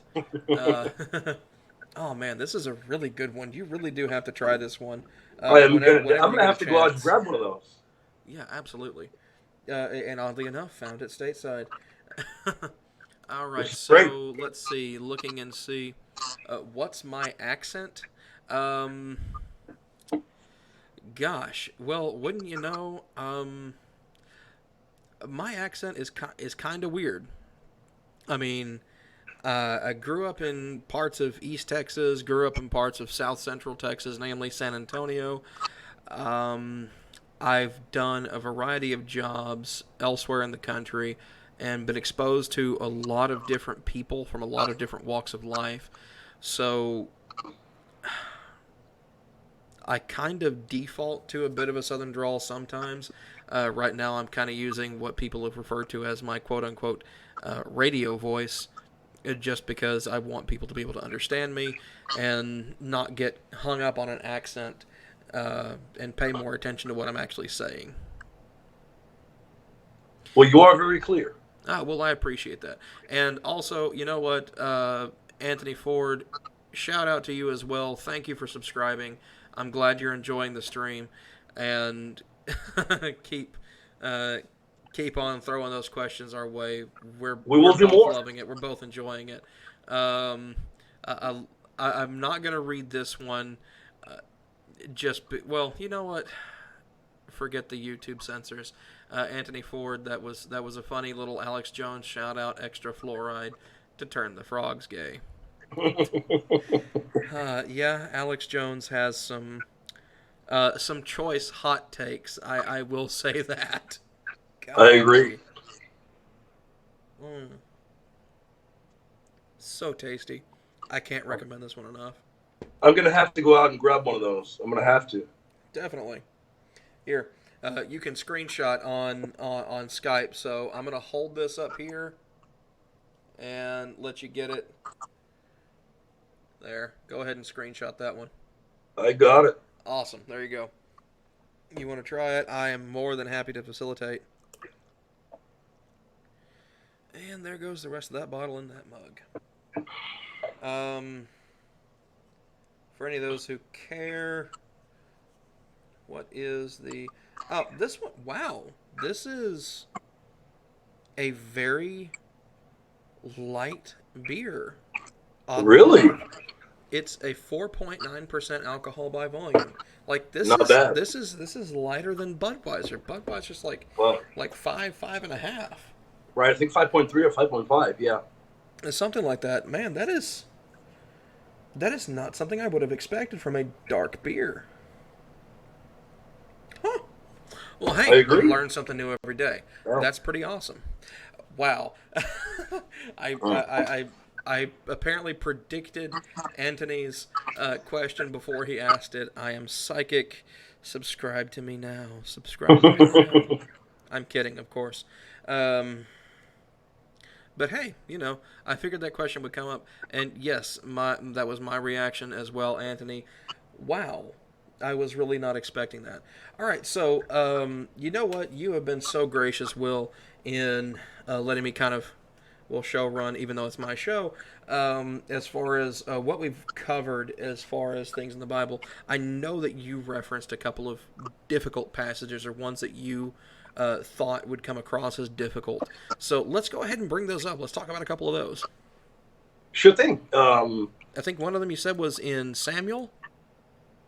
Right. I think Let me one I'm pulling Samuel up my 13. message feed now. Okay, you said 1 Samuel 13:1. Correct. And this is a really, this is one, not so much a contradiction, if you will, more a kind of what is being talked about here. Okay. Excuse me. Because if you look, well, what look it up in the translation you have. What do you read there? Okay. Give me just a moment. Uh, Sure. for First Samuel 13. Okay, so from 13:1 to Thirteen how? one. Just 13:1. That's all you're concerned about. Correct. Okay, so Saul reigned 1 year, and when he had reigned 2 years over Israel. Okay. So The to me, that sounds like he reigned for a year in some particular circumstance, and then once he had reigned uh, 2 years, it seems like he had reigned for 1 year over a particular region, and at that point he had reigned for 2 years over Israel. At least that's kind of how it reads to me. But again, I am not well versed on the Greek or the Hebrew texts of that, so of course I will default to your scholarship on that particular note. So the have at it. actual oldest manuscript we have reads Saul was a child of 1 year when he began to reign, and he reigned 2 years over Israel. Okay, interesting. And the translation you are reading has been more of a what a lot of translators do nowadays with that one. They will add their own. They'll kind of fill in the blank Well, because see, well, see. I just read straight. I just read straight from that. Now, the yeah, the after effects of that, the interpretation offered after that was my own interpretation. right. It's just kind of my live interpretation of it. So again, that's And off the you cuff. very So well that's could not be any correct. particular scholar that's saying that. Now, there might be one that Yeah. does say that. If they do, hey, cool. I managed to accidentally quote somebody without knowing who they are. Otherwise, that's just my personal take on that. Yeah, and really the reason I brought it up was not because, oh, you know what, let's beat up on the Bible. Not at all. I brought it up because Well, I would think whenever not, considering you're a Catholic. there we go. And and I do believe the Bible to be the word of God, but when I encounter a problem in an ancient manuscript, I realized that hey, we don't have the original. Maybe the scribe had a little bit too much beer to drink. Maybe he forgot to fill in the blank. Maybe it got lost over time. Maybe it was corrupted over time. This particular portion of the text. What Maybe he I put one find too many olives in there. there you go. What I find fascinating about it, because tonight we're talking about textual criticism, problems, and what have you. Hmm. When we look at the medieval the medieval era or area, we look at a gentleman by the name of Saint Peter Damian or Peter Damian. By the way, he was a German. He was one of the very first people that we could point to that was a textual critic.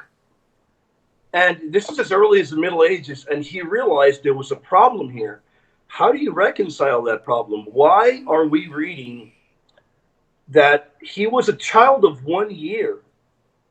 We know he didn't begin to reign when he was 1 year old. I mean, that was most likely, there's really, come on. I know there are some biblical literalists that will try to really hammer that in there, but Well, I will say, I will at least grant the possibility that maybe he was indeed a year old when he took his reign. That doesn't say that he was the one running everything. That just means that he's the one who is in power in name. Because we see throughout British monarchical history and the monarchical history and dynastic lineage throughout Western Europe is that of it was not unheard of for a monarch to die unexpectedly and an right, infant to suddenly become party to the no doubt. throne. And so during such time, a regent was established who would handle the day to day in what were considered the best interests of the air. I mean, so I won't dismiss that whole cloth, but I will say that I find it hard to accept, given that in other parts of the Bible, regents are mentioned when a child takes the throne, but not so in this particular sense. There you go. And um, I frequently people ask me, well, what do you?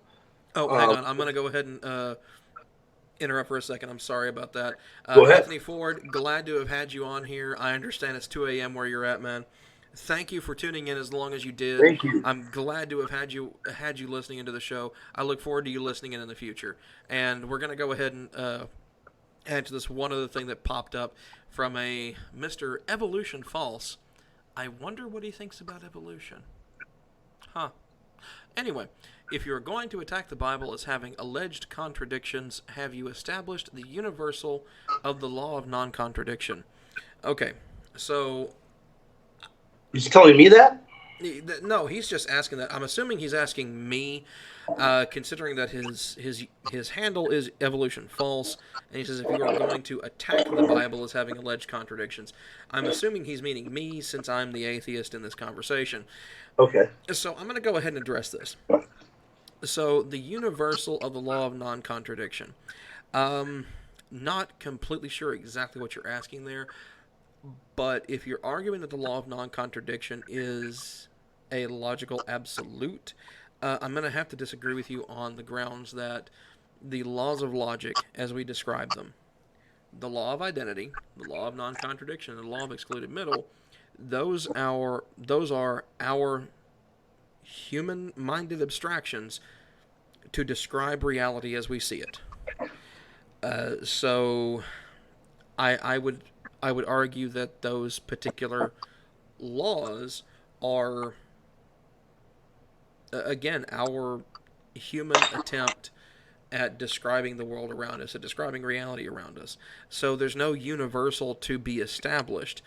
It's just that we haven't found a way to show that to be wrong.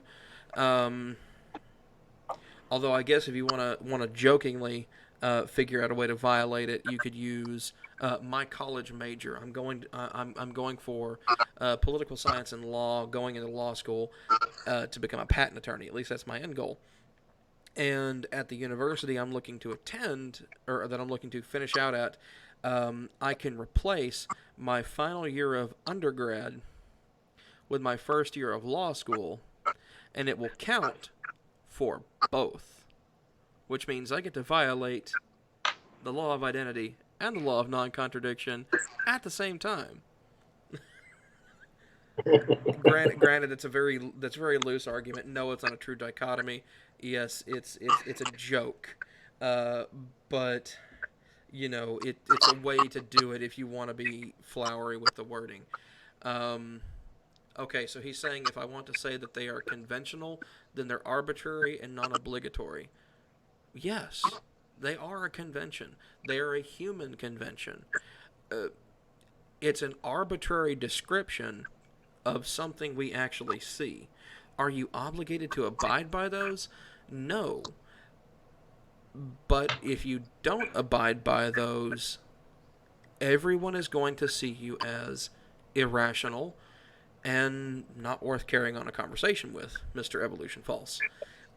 Since he went ahead and posted that final comment of if you say they are conventional, then they are arbitrary and non-obligatory. But I'll digress from there.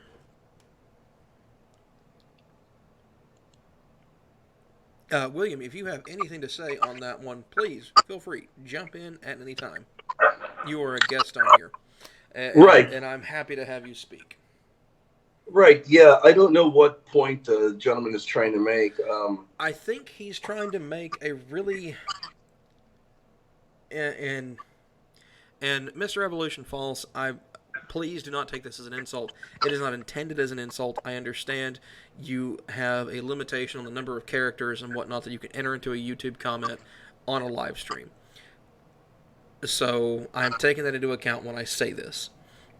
It appears that you are trying to approach and offer the Matt Slick version of the tag argument, the transcendental argument for the existence of God.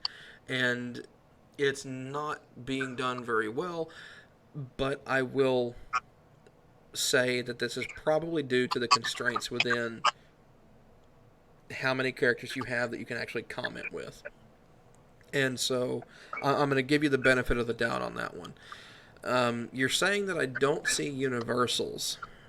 You're gonna.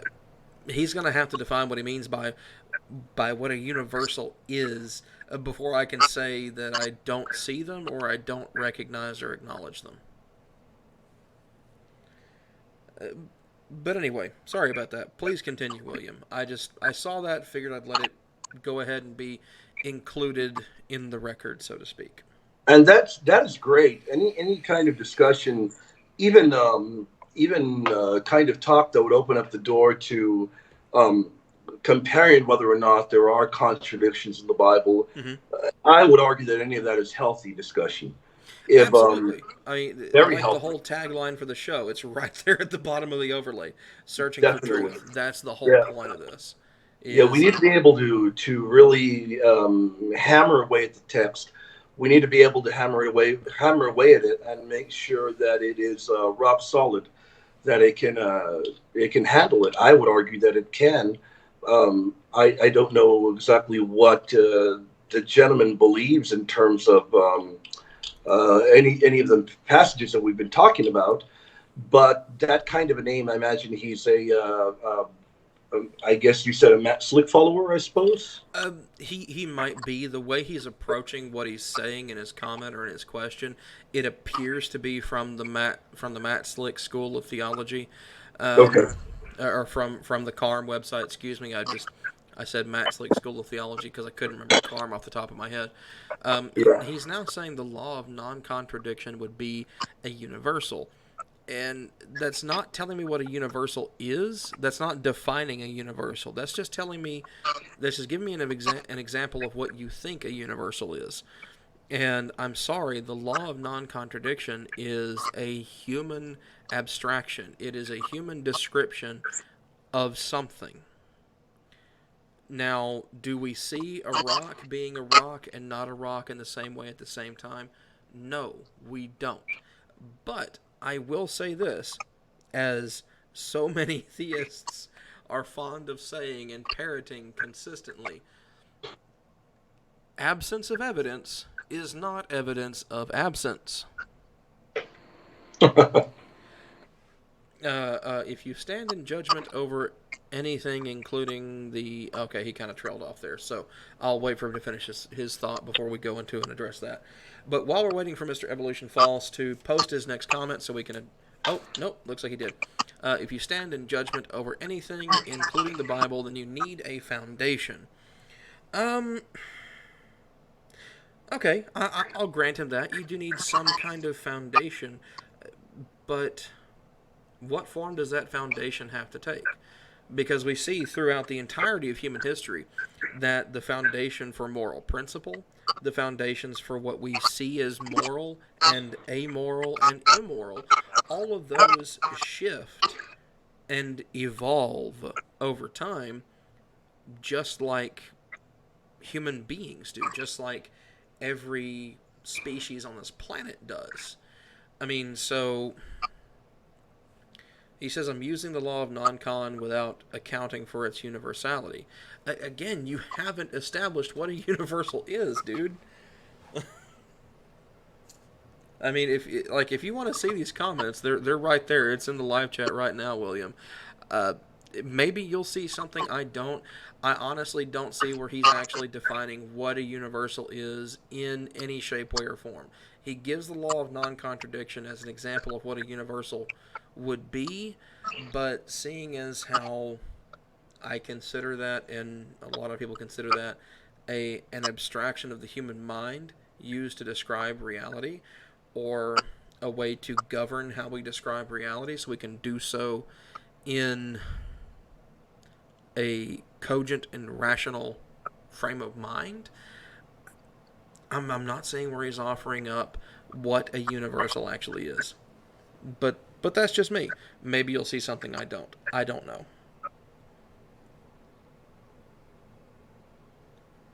Again, this ABK beer is exceedingly awesome.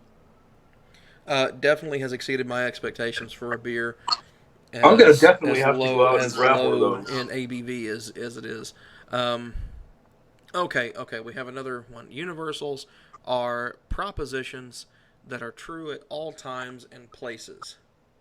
That sounds like a philosophical term. I'm going to look that up just to make sure I address this properly.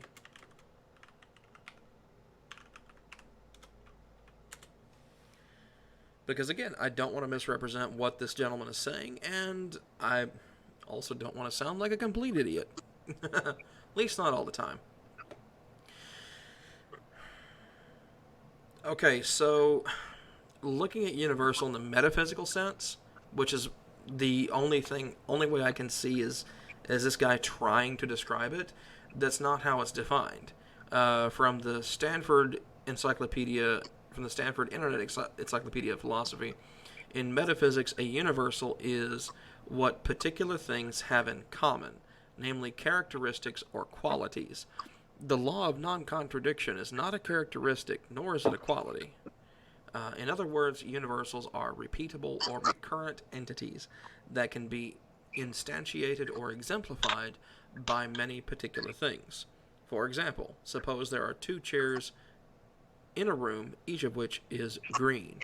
So the universals, in that sense, would, as I see it, be green and chair. That sound about right to you, Will? Yeah. Okay, so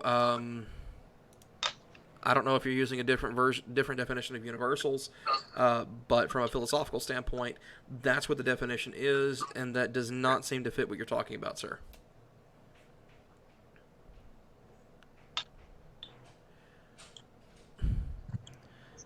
Uh, okay, so he's saying since you have admitted that the law of non-contradiction is conventional, then you or I am wielding an arbitrary standard against the Bible. Okay, and uh, and I apologize if this seems flippant to you, William, but so what?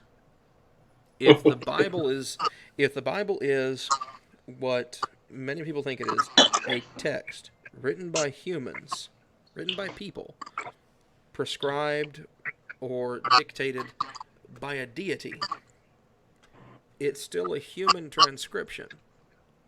At which point, if you're defining anything as human initiated, as arbitrary, then to me his core argument would also be saying that the Bible itself is arbitrary. Is that an incorrect distinction or incorrect conclusion that you think I'm drawing there, William? No, I think you're making a good point. I agree with you wholeheartedly that, and I brought it up earlier that even if we make the argument, which I believe and I hold to, that the Bible is inspired by God, is the Word of God, there is that human element there, no matter what. We have to hold to that. We have to realize that that human element is there. These people still, it's not like their hand was being moved automatically by like some figure or something. They still put their effort in. They still wrote um, To the some text, degree, what they wanted to. of course, no doubt. Without a doubt, even if we agree, even if we believe that it is a word of God, which I do believe it is, we need to realize there is that human element there, and that is exactly why Paul and I would argue everybody else says that is why uh, we're part of the body of Christ. Christ being the head, we're connected to the body of Christ, and that is precisely how we would be able to say that we believe that the text is Deus Nostos, God breathed. So at that But point, there is a human element. so at that point, and please correct me if I'm wrong, it would seem that you're saying, at least to some degree, that because regardless of whether or not this is God breathed, it's still human beings manning the pen, so to speak, that there would be some level of arbitrarity implied within that. Yes? What do you mean about what do you Well, mean some level? what I'm saying is that there's the chance of something arbitrary being put within there.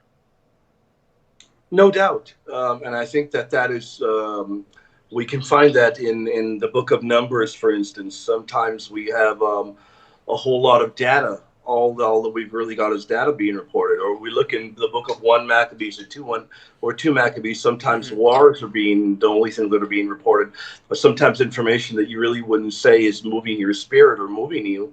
But nevertheless, stuff is being reported at times where stuff that always doesn't always fall into the banner of spiritual kind of messages being conveyed. Spiritually enlightened text. Correct. I'll go with that one. So yeah, I mean, Mr. Evolution False. I'm sorry, man. I think you're gonna have to come up with something a bit better than what you're trying to sling here, sir. Uh, because you're talking about you're talking about a text, and then you're talking about philosophy, and in that philosophy, if you're saying that what I'm saying is conventional and therefore arbitrary, well, then how do you show that the Bible itself is not merely a convention for those peoples who wrote the text and who believed the text, and is any less arbitrary than anything that I've said? I mean, so now I'm sure that's not your particular position on it, William. I'm just saying that from how this guy is responding, it seems as though he's kind of painted himself into a particularly untenable position with the language that he's using. And again, I'm trying to give him the benefit of the doubt, given that there is a limited character count in each live chat. But I don't know. I'm not seeing a charitable way to look at this, and I'm trying to. I really am. Yeah, like the one I would take a different point of view. If I were to try to argue something from the Bible, for instance, I wouldn't bring up laws of non-contradiction or what have you. If I was going to go into a debate on the resurrection, I would bring out the text that talks about it. Then I would go into what do the earliest followers of Christ say? What do the enemies of the faith say? Mm-hmm. I think we can pull out enough evidence from examining the text in and of itself, rather than trying to paint a non-believer into a corner. I guess to try to make him seem like he's fumbling over his words. I think you don't need to do that, and you do more of a disservice to your position than anything else. Right, and like I said again, I'm trying to be charitable here. I'm trying to make sure I'm coming at this from the position that he means what he's saying, but at the same time trying to give credence to the fact that he does have a limited character count. And then he ends off with, they are using universals there in a global sense.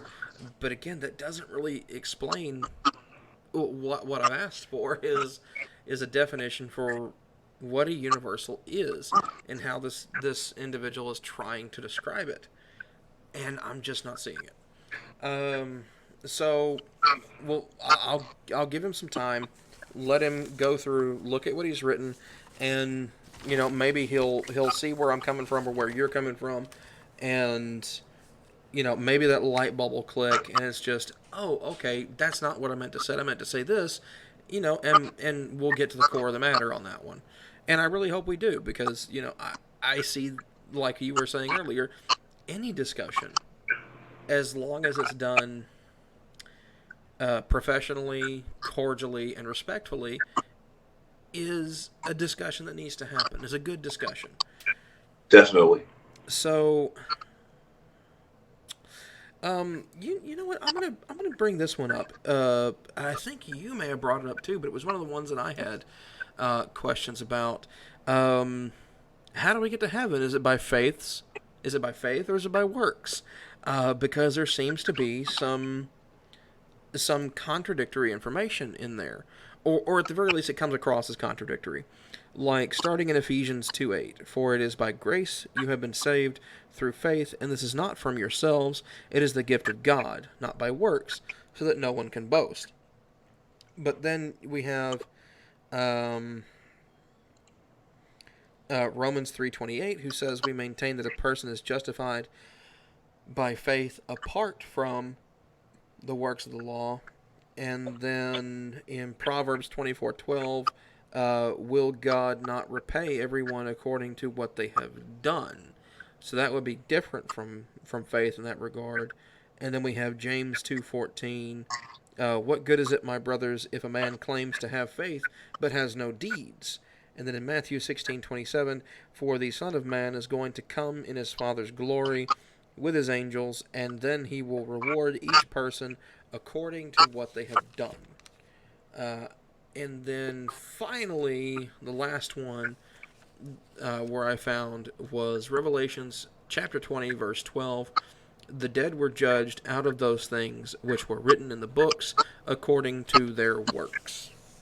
Now, granted, I think all this has come from KJV and no other translation, just because that's what's most readily available to me, especially since in private discussions between yourself, myself, and Michael, I have been shown to be quite mistaken in what a couple of verses said when pulled from the ESV. No, So I yeah. kind of tend to avoid. I'm kind of tending towards avoiding that one at least a little bit.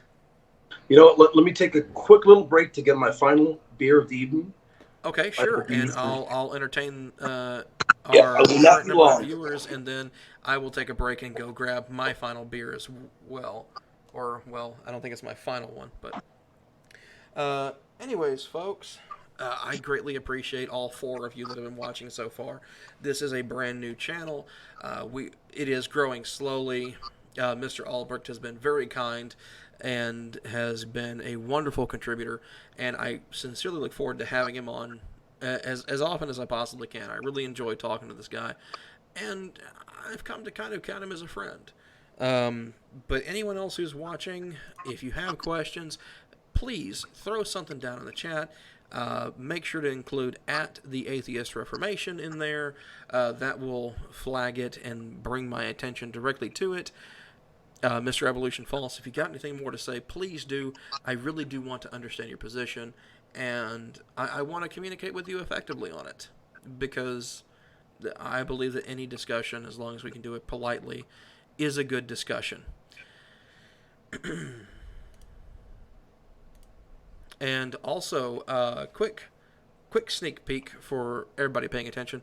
If anybody does follow the atheist community or the theological debate community, I will be having Dr. Robert Price here on, hopefully in the next few days. We're shooting for September 7th. That is this Saturday at 6 p.m. Central Standard Time, 7 p.m. Eastern. And it's going to be a kind of an informal interview, discussing a few things with him and getting his thoughts on a few things. And I really look forward to having that discussion with Dr. Price. And if anybody wants to tune in for that, please feel free to do so. And of course, I will also do my shameless plugging and e-shilling to a certain extent. And that if you want to support the stream, or you want to support the channel, the Atheist Reformation, I do have a Patreon finally set up. It's been a little while. Also, please interact with me on the Atheist Reformation page on Facebook, as well as the Atheist Reformation Twitter page at the Atheist REFO, followed by the number 1. And it looks like we have Mr. Albrecht back. How you doing? So, what did you bring us for your last beer, sir? Yeah, I went ahead and got me another Shiner Oktoberfest because I had that nice and cold. So. Hey, second favorite's a cold one, as always. And I think I don't have much left here, so I'm probably going to down this and have you entertain everybody for a few moments while I go grab me another one as well. Definitely. And I will, as you go, I will talk about a debate I did on this very topic of. Oh, well then let me unplug my headphones for a minute after I mute my microphone and turn that up so I can hear it on my way to the kitchen. Definitely. Yeah. For anybody really wanting to know, right now we're going to go over Ephesians 2, Romans 3, James 2, and a few other passages that talk about what is being talked about. Salvation through faith alone, or salvation through faith and good works. I have debated this topic before, maybe about 7 or 8 months back, and I would love for the listening audience to be able to check the debate out. I debated it with Alpha and Omega Ministries Turritin fan. We debated for over 2 hours on this topic, and I put a lot of research, a lot of time into it. I must have prepared. I'm good, without even joking. People probably think I'm crazy. I must have prepared over 500 hours for that. Because I view it as a very, very important topic, and I think that it is very important, at least in Protestant Catholic dialogue, how we are made right with God, how we are saved is a very, very important topic. So, Drew brought up some incredible passages, some very good ones, and a lot of the times we have got to really get to the nitty gritty and talk about what is being talked about here, because if we're not careful and we look at like Ephesians 2:8 says, "For by grace you have been saved through faith.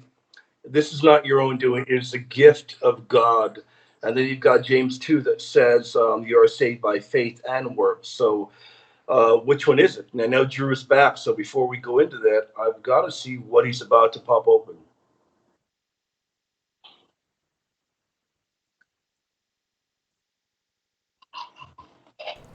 I am back. Give me just another quick second here. Don't say Definitely. anything just yet because I got to plug my headphones back into the speakers before it overloads my microphone.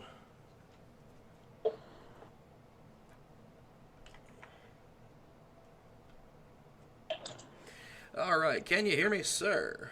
Clearly, clearly. Awesome. Clear as mud, I hope.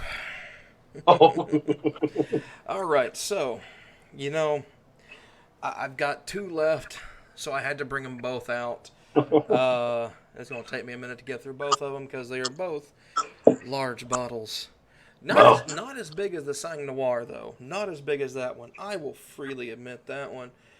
In fact, I've actually, aside from the Cherry Lambic, I've actually brought them out in order of bottle size just because I thought it would Wow. be funny. So the first one is called Stone Vertical Epic. Oh, that is a good one. I've not had this one, I have so had I'm that going to one. try this one out, and then I'll bring up another one here in a moment. I'm not going to tell you exactly what it is, but I will tell you it's a Samuel Smith. Oh, goodness. So you had one of those on hand. I did, and I didn't even realize it. A Samuel Smith organic, no less. Oh, wow. Yeah. Those are good. All right, so let's break out the green bottle opener here, slash can opener, slash multi-purpose apartment redneck tool. Hey, whatever works, right? Right, exactly. The second best beer to a free one is an open one. Oh, I agree wholeheartedly. And let's go for that Wholeheartedly. pour.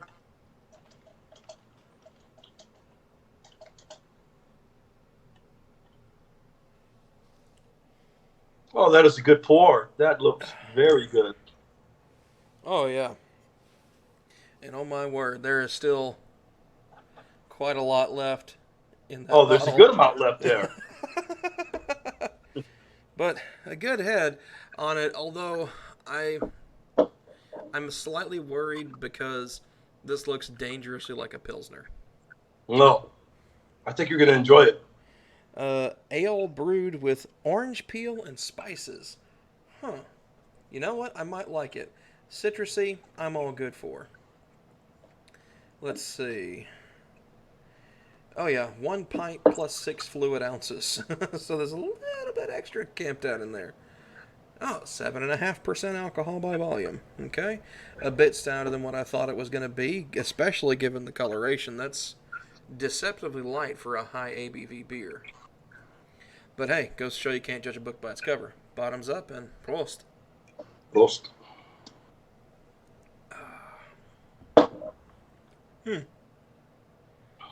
It's definitely not bad. I like it.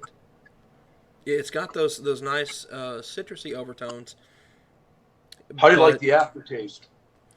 it's it's pretty hoppy, which I'm a fan of. I'm a fan of. Right. Not something I'd expect from so light a beer as being that hoppy. Um, I'm Do they say what spices are in here? Because I swear to you that I am catching a hint of nutmeg on the back end. It doesn't say, at least not from what I can tell from that mile-long, microscopic print text. Right. But I would almost put money on the fact that there is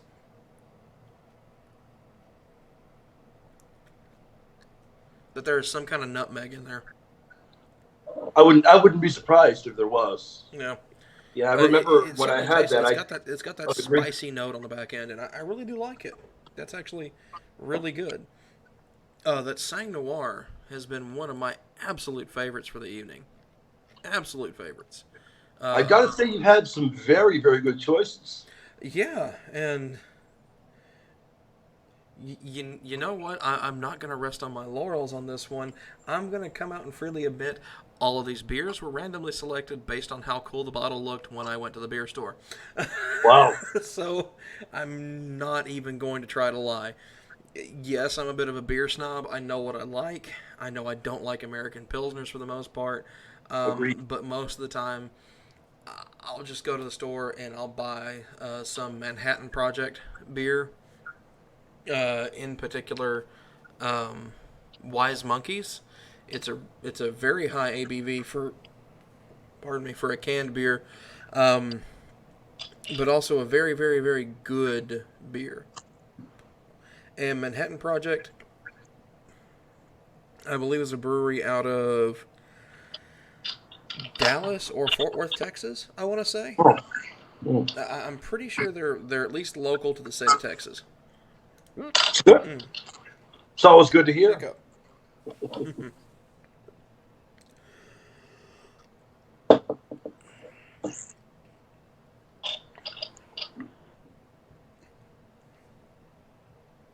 Okay, so go ahead and tell us about Ephesians 2 while I get rid of these hiccups. All right. Unfortunately, does look like I've got maybe about 10 minutes before my phone goes off. And my charger that I just put in is not working well, but still got good 10 minutes. I think we can give it a good go with these passages. Ephesians and all of the others, when they're talking about faith, salvation through faith in Christ, a Catholic and even an Orthodox or even a Coptic Christian or what have you would agree that we are saved through faith in Christ. The one area where we would diverge from Protestantism is the fact that we don't believe we are saved through faith alone. And that was a big problem that Martin Luther had in the Reformation era. He went to Romans chapter 3, verse 28, and he read Paul talking about salvation through faith apart from works of the law. The problem is there's a big difference between works of the law, which were viewed as obligatory works in the Mosaic law, obligation. Anytime in the Bible, what the Bible tells you, anytime you do something good and say, I'm going to shove it in your face, God, and you owe me something as part of having done that. I love how you use the beer bottle as the visual aid for that one. That one was right. Quite choice, very Texan of you. His point was that he particularly hammers it home in Romans 3:28. Martin Luther didn't like that. Martin Luther's theology didn't allow that. So Martin Luther added the German word allein to Romans 3:28, which essentially made it, we are saved by faith alone. And that one word set off a storm for a whole other world of theology. It opened up the door to a whole other world of theology that never existed before his time. Because if you look at, and I cover that in the debate I've done and articles that I have in my blog, if you look at the oldest German translations, because I want to focus in German because Luther wrote in German, the oldest German ones that predate Luther, none of them ever added the word allein to Romans 3:28. So Luther comes about, Luther does that, and then I'll grant this, even though I'm a Catholic, Luther was a really good debater, and not a lot of people were able to handle him. And when he was pressed and they told him, well, what the heck are you doing, Luther? He says, well, in essence, if you've got a problem with me adding a word the word there. He said, I believe the word belongs there through my interpretation. But if you've got a problem, he said, you tell those, excuse my language, those jackass papists that Dr. Martin Luther said it should be so. And it was a pretty arrogant response, and it set off a firestorm. You know what And that honestly reminds me of? And I'm going to show a bit of my age and probably your age as well.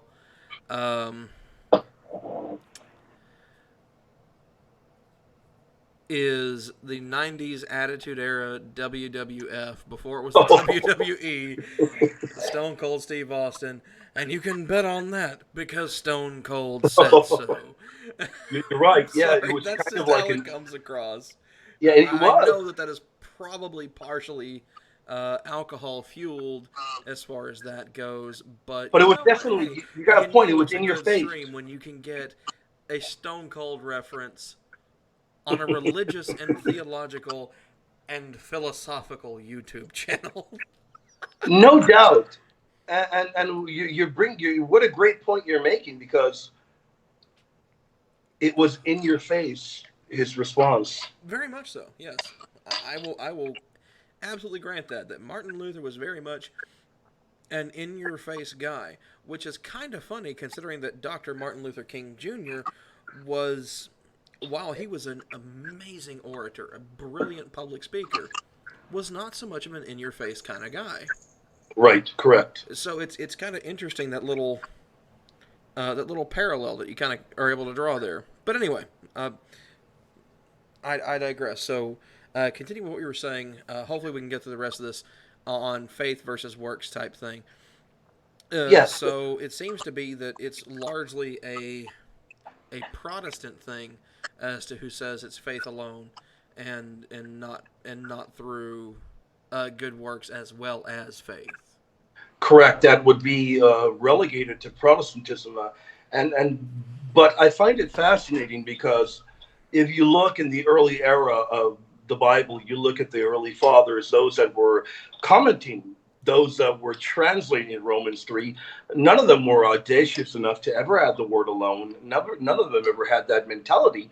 They all believed that, hey, we need to have faith, but we need to also be good people. We need to do good works. And Luther believed that there was this inability to be a truly good person. And part of that must have been in the fact that Luther had a real problem with himself. He would go to confession for insane amounts of hours, an insane amount of hours. And I think that a lot of it had to do with that kind of mentality he had. And that is particularly why when he translated Romans 3, he added the word alone. He injected the word align when it didn't belong there. No ancient manuscript ever had that corresponding word alone. And it just, to this day, there's a separation between Catholicism and Protestantism. Even though Protestants may repudiate what Luther did today, they've retained the theology, which I imagine is a bit ironic. Yeah, I could agree with you on at least the irony bit of things. And you speak about how Martin Luther would be in confession for hours upon hours, confessing to all sorts of things. I suppose that's possibly what led to his part of his thesis on how humanity in general was, for lack of a better term, irredeemably fallen. At least to a certain extent, irredeemably fallen in the sense of being completely unworthy of being saved, or completely unworthy of being recognized for anything in the theistic or even deistic sense. No doubt. Through attempting to be a good person, his assertion was that regardless of what you do, no one is ever actually a good person. Which, funnily enough, is actually quite the modernistic take on things. Because you look at society nowadays, you look at how people interact as a whole, you can definitely see that as, okay, that's great, you're being really nice to me right now, and you've been really nice to me in the past. Is there something that you're not telling me? Right. is kind of an almost instantaneous assumption by most people, is that regardless of how nice you're being, you gotta be hiding something. Even if you're not hiding anything, you're hiding something.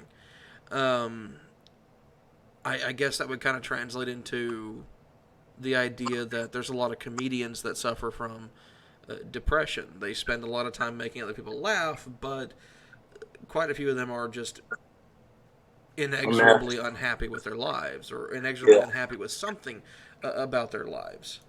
Which is very unfortunate, really, because a lot of them behind closed doors are just a mess, really. Yeah.